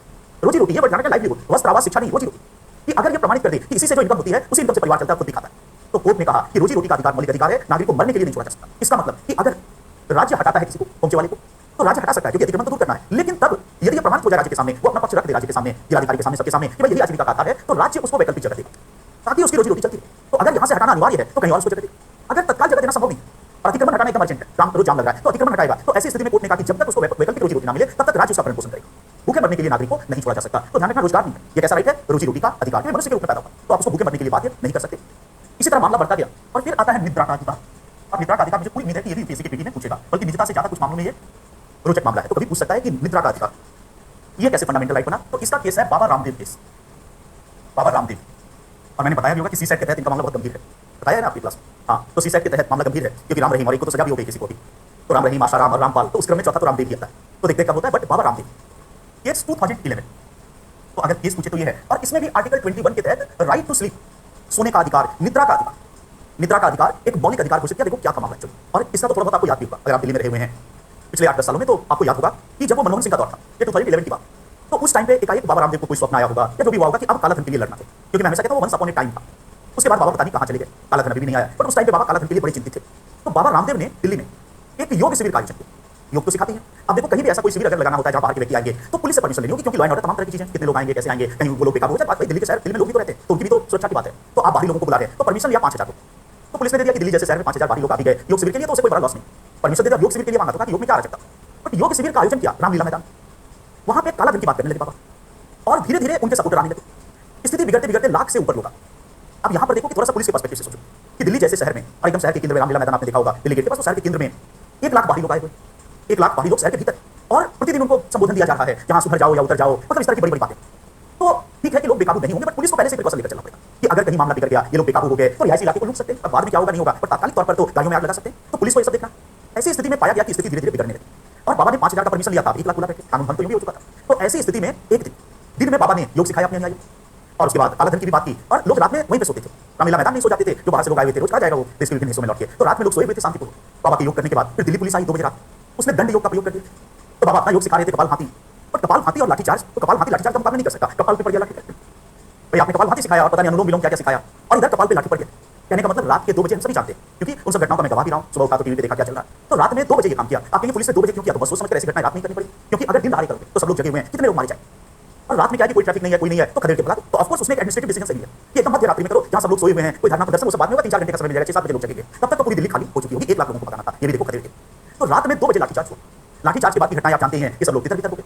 बाबा भी स्टेज से कूद गए। अब वहां पर थोड़ा सा बाबा को बोल्ड होना था, इसीलिए लगता है कि योगी तो लीडर था। ये कौन सा बाबा रामदेव योगी है कि बाबा को लीडर होना था, ये कौन सा, ये डेमोक्रेटिक स्टेट है, बाबा को लगे गोली मार देगी पुलिस, ऐसा थोड़ी होता। सोचो कि इतना तो बोलने होना चाहिए कि एक भारत के लोकतांत्रिक राज्य में और इतना प्रेस मीडिया, जैसे बाबा को कैसे मारते, गोली नहीं मारता, बहुत डंडा मारता कपाल भाती, तो उसका कपाल पे इलाज करवाते बाबा, यही होता मैक्सिमम। और क्या होता बाबा के साथ कि पुलिस वाला भी गुस्सा में आता है कि इसके कारण हमारी नींद खराब हुई, तो इसको लगाओ कपाल पे, तो मैक्सिमम यही था। बट बाबा इतना डर गया मुझे लगता कि बाबा कूद के स्टेज से भाग गए। उनको लगा होगा कि पता नहीं मेरे ऊपर पुलिस वाला कूद जाएगा, तो उससे पहले मैं कूद जाऊं, बाबा भाग गए। उसके बाद का घटनाक्रम बहुत रोचक था कि कैसे एक नए वस्त्र में अवतार हुआ बाबा का, बताने की जरूरत नहीं है कि कैसे अपना, तो वो सब कहानी अलग थी। संविधान वेदता के नजरिए से, संविधान के छात्र और शिक्षक के नजरिए से वो घटनाक्रम इंपॉर्टेंट नहीं है। उसके बाद का घटनाक्रम इंपॉर्टेंट है जब ये सब हो गया, तो सुप्रीम कोर्ट में बाबा रामदेव ने दिल्ली पुलिस के खिलाफ केस किया। वही बाबा रामदेव बनाम दिल्ली पुलिस केस, या जिसको बाबा रामदेव केस कहते हैं। और बाबा रामदेव केस, रामदेव के वकील ने दिल्ली पुलिस पर आरोप लगाया कि दिल्ली पुलिस ने मौलिक अधिकारों का उल्लंघन किया। तो कहा कि किस मौलिक अधिकार का उल्लंघन हुआ, जज ने पूछा, तो कहा कि निद्रा के मौलिक अधिकार का उल्लंघन, राइट टू स्लीप। तो जज ने पूछा कि ये कहां पे मौलिक अधिकार है, कहीं नहीं लिखा है मौलिक अधिकार, बात सही है कि कॉन्स्टिट्यूशन में कहीं निद्रा का अधिकार नहीं। तो रामदेव के वकील ने फिर पूरी मेनका गांधी की व्याख्या दोहराई और उसी से लिख किया कि गरिमापूर्ण जीवन जीने की निद्रा भी जरूरी है, और मनुष्य पशु से अलग है। पशु को सोया हुआ है और डंडा मार के बुलाया जा सकता है, क्योंकि वो पशु है, उसकी कोई गरिमा नहीं। लेकिन यदि नागरिकों का कोई समूह शांतिपूर्वक, और ये बात तो सही कि 2 बजे शांतिपूर्वक सो रहा था बिना कोई उपद्रव किए, और कहीं पर सो रहा है तो बिना चेतावनी दिए, बिना उसको जगाए। अब पुलिस का अपना व्यवहारिक नजरिया था कि अगर वो जगाती है को कहता है भाई सब जाओ, तो संभव नहीं था। सीधी सी बात सोचो कि पुलिस का अपना पक्ष था व्यवहार में, बट ऑफिशियली उसको नहीं कह सकता। तो वहां पर और ऑफिशियली बाबा रामदेव अपनी बात कह सकता था कि जगाना चाहिए था, चेतावनी देना चाहिए था, तब जाके लाठीचार्ज करना चाहिए था। तो नागरिकों का समूह यदि शांतिपूर्वक सो रहा है, तो उस पर इस प्रकार लाठीचार्ज करना उसके निद्रा के मौलिक अधिकार का उल्लंघन है, और तब सुप्रीम कोर्ट ने इसको स्वीकार किया। तो ध्यान रखो कि भारत में राइट टू स्लीप भी एक fundamental right, but of course सीमाओं के साथ। तो कोई सड़क पे सोना चाहे तो ये राइट नहीं, राइट का सीमित नहीं है। बट यदि कोई व्यक्ति मान लो संडे और कोई व्यक्ति सोचे कि आज 12 घंटे सोना है और अपने घर में सो रहा है, तो ये इसका मौलिक अधिकार, आप उसको मनमानी तरीके से बाध्य नहीं कर सकते चलने के लिए। सोए हुए समूहों पर लाठीचार्ज नहीं किया जा सकता। तो बाबा रामदेव के केस में निद्रा का अधिकार, बिल्कुल, तो जो भी हो मौलिक अधिकार घोषित हुआ। तो ये है। उसके बाद एक केस आता है पुट्टा स्वामी केस, जिस पर अभी ये आया, पुट्टा स्वामी केस, पुट्टा स्वामी केस। और इसमें आर्टिकल 21 के तहत निजता के अधिकार, यहां पे भी पूरा लॉजिक वही होगा जो मेन का नाम कि मानवीय गरिमा, निजता के अधिकार को आर्टिकल 21 के तहत फंडामेंटल राइट घोषित किया गया। पुट्टा स्वामी केस, पुट्टा स्वामी केस में निजता के अधिकार को अनुच्छेद 21 के तहत मौलिक अधिकार घोषित किया। देखिए पुट्टा स्वामी के बारे में जब जानेंगे तो पता चलेगा कि ये कौन थे। ये कोई वो वाला स्वामी नहीं था जो चंद्र स्वामी और तांत्रिक वाला मामला है और बाबा वाला नहीं है। ये पुट्टा स्वामी कर्नाटका हाईकोर्ट के रिटायर्ड जज थे, हाईकोर्ट के जज थे, साउथ इंडिया में है। पुट्टा स्वामी ये सब नाम होता है, तो स्वामी का मतलब नहीं कि स्वामी होना जरूरी हो। तो पुट्टा स्वामी कोई वो वाले स्वामी नहीं थे, ये कर्नाटका हाईकोर्ट के रिटायर्ड जज थे। और सबसे इंटरेस्टिंग चीज है कि 91 साल की उम्र में इन्होंने मुकदमा किया। तो इसे हम कह सकते हैं कि बूढ़े में दम था। तभी ना 91 ईयर में कोई मुकदमा करता है, और वो भी जनहित के लिए मुकदमा करा। देखो किसके लिए मुकदमा किया। एक्चुअली ये जो मुकदमा किया गया था, ये सारा मामला आधार को लेकर था। संसद ने आधार अधिनियम पारित किया, जो आधार कार्ड बनता है, आधार अधिनियम पारित किया गया। आधार अधिनियम अगर आपने आधार कार्ड बनवाया होगा तो आप देखो कि उसमें एक तो अंगूठे का ये लेता है, उसके बाद फोटो खींचता है रेटिना का, आंख का जो रेटिना होता है। ये अंगूठे का छाप क्यों लेता है? तो इसलिए लेता है क्योंकि फॉरेंसिक साइंस कहता है कि वर्ल्ड में किसी भी दो व्यक्ति का अंगूठा नहीं मिलेगा, जो उसका अंगूठा है उसकी छाप नहीं। इसलिए आप देखते हैं कि पुराने जो निरक्षर लोग होते हैं तो उनका अंगूठा लगवाया जाता है, क्योंकि दो व्यक्ति का अंगूठा कितनी यूनिक चीज है। कई चीज दार्शनिक रूप से सोचने के लिए मजबूर करती है। जब हम फिलोसफी पढ़ते हैं तो उसमें एक टॉपिक आता है ईश्वर के अस्तित्व के प्रमाण। तो विश्व में ईश्वर है कि नहीं, इसको लेकर बड़ा लंबा डिबेट है। अरस्तु के समय से लोग प्रमाणित भी कर रहे हैं, लोग खंडित भी कर रहे हैं। तो उसमें एक आता है टेलियोलॉजिकल प्रूफ। टेलियोलॉजिकल प्रूफ यही कहता है कि विश्व में इतना सब कुछ सिस्टमैटिक है, इसका मतलब जरूर कोई विश्व का नियंत्रण करता है, और वो नियंत्रण करता ईश्वर है। तो एक विलियम केले नाम के फिलोसोफर जिन्होंने ये दिया है, वो कहता है कि अगर हमें कोई घड़ी मिले, हम कहीं जा रहे हैं और हमें एक घड़ी मिल जाए, तो घड़ी इतनी सिस्टमैटिक है, इतनी एक सिस्टमैटिक मशीन है कि अगर घड़ी मिलता है तो हमें मानना पड़ेगा कि एक घड़ी बनाने वाला जरूर है। क्योंकि घड़ी बन कैसे सकती है इतना सिस्टमैटिक चलने वाली कि 12 बजे के बाद 1 ही बजेगा, 1 के बाद 2 ही बजेगा। उसी तरह वो कहते हैं कि दिन के बाद रात ही होता है और रात के बाद दिन ही होता है, और पहर के बाद मतलब हर चीज इतना सिस्टमैटिक कैसे कि सारे मोड़ों में वही कलर होगा। और तो इतना सिस्टमैटिक है, तो उसके आधार पर वो कह रहा है कि नहीं ईश्वर का अस्तित्व है। तो एनीवे चलो ये भी एक तरह से उसी प्रूफ को दिखाता है कि ये कैसे संभव है। बट है कि इतने लगभग 6 से 7 अरब लोग हैं दुनिया में और 2 आदमी का अंगूठा नहीं मिलेगा। फिर भी ऐसा इस तरह रेटिना, 2 लोगों का रेटिना मैच नहीं कर सकता। ये सब फॉरेंसिक। तो जब मर्डर इस तरह से वहां ये चीज प्रमाण के रूप में आती है, इसका मतलब एक तरह से मेरी पूरी इंडिविजुअलिटी या निजता है कि ये जो अंगूठा है केवल मेरा है और ये दूसरे का नहीं हो सकता है। तो आधार कार्ड में रेटिना, अंगूठा प्लस बहुत सारे डाटा लिए थे। तो यहीं पर बहुत लोगों की आपत्ति थी कि प्राइवेसी को वायलेट करता है, आधार अधिनियम प्राइवेसी को वायलेट करता है। तो पुट्टा स्वामी ने आधार के खिलाफ केस किया। ये था जो पुट्टा स्वामी केस है, ये आधार अधिनियम के खिलाफ था, आधार को रद्द करने के लिए। और तर्क क्या बनाया गया था पुट्टा स्वामी के द्वारा कि आधार को इसलिए रद्द करो क्योंकि आधार निजता का उल्लंघन करता है और निजता एक मौलिक अधिकार। कोर्ट में मामला गया, जजों ने पूछा कि भाई निजता कैसे आपका फंडामेंटल राइट है? तो 21 मानवीय गरिमा वही सारा रिपीट कर दिया। तो जजों ने यह तो स्वीकार किया कि निजता एक मौलिक अधिकार है, गरिमापूर्ण जीवन जीने के लिए निजता जरूरी है, क्योंकि निजता नहीं होगी तो मनुष्य एक स्वाभाविक जीवन नहीं जी पाएगा। इमेजिन करो कि अगर 24 आवर मुझे लगता है कि कोई मेरे फोन को सुन रहा है, 24 आवर मुझे लगता है कि मेरे पीछे जासूस लगे हैं, तो मैं भी, आप भी सब एक मनुष्य। तो कोई जरूरी नहीं है कि हर व्यक्ति हर समय हर व्यक्ति के साथ एक ही तरह की बात करे। ये हम सभी के साथ होता है कि जब मैं अपने दोस्त से बात करूंगा तो अलग तरीके से करूं, जब मैं अपनी पत्नी से फोन पे बात करूंगा तो अलग तरीके से बात करूं, जब आपसे बात करूंगा सबके साथ, जब मैं अपने पिता से बात करूंगा तो अलग तरीके से बात करूंगा। जीवन के कई पहलू होते हैं। तो ऐसी स्थिति में यदि अगर मुझे लगता है कि मैं बात कर रहा हूं कोई व्यक्ति सुन रहा है, तो क्या मेरा स्वाभाविक जीवन रह पाएगा? तो यहीं पर कहा कि नहीं, प्राइवेसी एक फंडामेंटल राइट है, ये स्वीकार करते हैं, लेकिन आधार प्राइवेसी के अगेंस्ट नहीं माना। इसका मतलब पुट्टा स्वामी ने जो रद्द करवाना चाहता वो रद्द नहीं। पुट्टा स्वामी ने 2 बातें की। उन्होंने एक तो कहा कि निजता मौलिक अधिकार है और दूसरा कहा कि आधार निजता का उल्लंघन करता है। तो कोर्ट ने कहा कि निजता तो फंडामेंटल राइट है, लेकिन आधार निजता का उल्लंघन नहीं करता। या अंगूठे का छाप, इसको उस रूप में हम निजता नहीं ले सकते कि इससे कोई हमारी गरिमा खत्म हो। तो इस तरह से एक आयाम तो वो नहीं, इनका पर्पस तो पूरा नहीं हुआ, बट फिर भी निजता एक मौलिक अधिकार बन गई। तो ये एक फंडामेंटल राइट। उसके बाद एक और केस आया, शक्ति वाहिनी केस। ये 2000 शक्ति वाहिनी केस, शक्ति वाहिनी केस 2018। शक्ति वाहिनी केस में इच्छानुसार जीवन साथी चुना, इच्छानुसार जीवन साथी चुना एक मौलिक अधिकार घोषित किया गया। शक्ति वाहिनी केस में इच्छानुसार जीवन साथी चुनना एक मौलिक अधिकार घोषित किया गया। अब देखिए शक्ति वाहिनी केस, और इसमें कौन सा आर्टिकल इन्वॉल्व हुआ? 121। एक्चुअली ये पूरा मामला ये था कि शक्ति वाहिनी एक संस्था है जो महिलाओं के हित में कार्य करती है। तो महिलाओं के हित में कार्य करने वाली एक संस्था है शक्ति वाहिनी। और बीच में आपने देखा था कि काफी खबरें कई घटनाएं हुई थी, खास करके पश्चिमी उत्तर प्रदेश में और हरियाणा में ये चीजें ज्यादा होती, जहां पर कि जब कोई अंतर जातीय विवाह होता, इंटरकास्ट मैरिज होता था, अलग अलग जाति के लड़के और लड़की आपस में विवाह कर लेते थे, तो एक वर्ड आप सुनते थे कि खाप पंचायत। खाप पंचायत बैठती थी और खाप पंचायत दोनों को मृत्युदंड देती थी। और मृत्युदंड देकर छोड़ नहीं दिया जाता, बल्कि उसको हत्या कर दी गई। और हत्या करके खबरें आती थी कि पेड़ में लटका दिया, लाश को पेड़ में लटका दिया। आप कहेंगे ऐसा क्यों? सबसे पहले तो ये खाप है कौन? तो यदि आम बोलचाल में कहा जाए तो खाप का मतलब है सबका बाप, उन्हीं क्षेत्रों में। ये तो आम बोलचाल, बट एग्जाम में लिखा नहीं जा सकता कि खाप सबका बाप है। पर सच्चाई है कि खाप का मतलब है जाति पर आधारित गांव का समूह। जाति, हमेशा ध्यान रखना, खाप का आधार जाति। अब जैसे मान लो कि हम सुनते 5 गांव की खाप, 15 गांव की खाप, यहां तक कि 75 गांव की खाप होती। अब ये एक ज्योग्राफिकल एरिया के गांव नहीं, बल्कि जाति का एक गांव यहां है, एक गांव 5 किलोमीटर दूर है, एक गांव 3 किलोमीटर दूर है, बट वो सब अपने कोई खाप मानते हैं कि हम सब एक हैं, इसका आधार जाति है। आपके अपने संचालनकर्ता या चौधरी होते हैं, of course Jat dominated areas में है तो परंपरागत समाज है।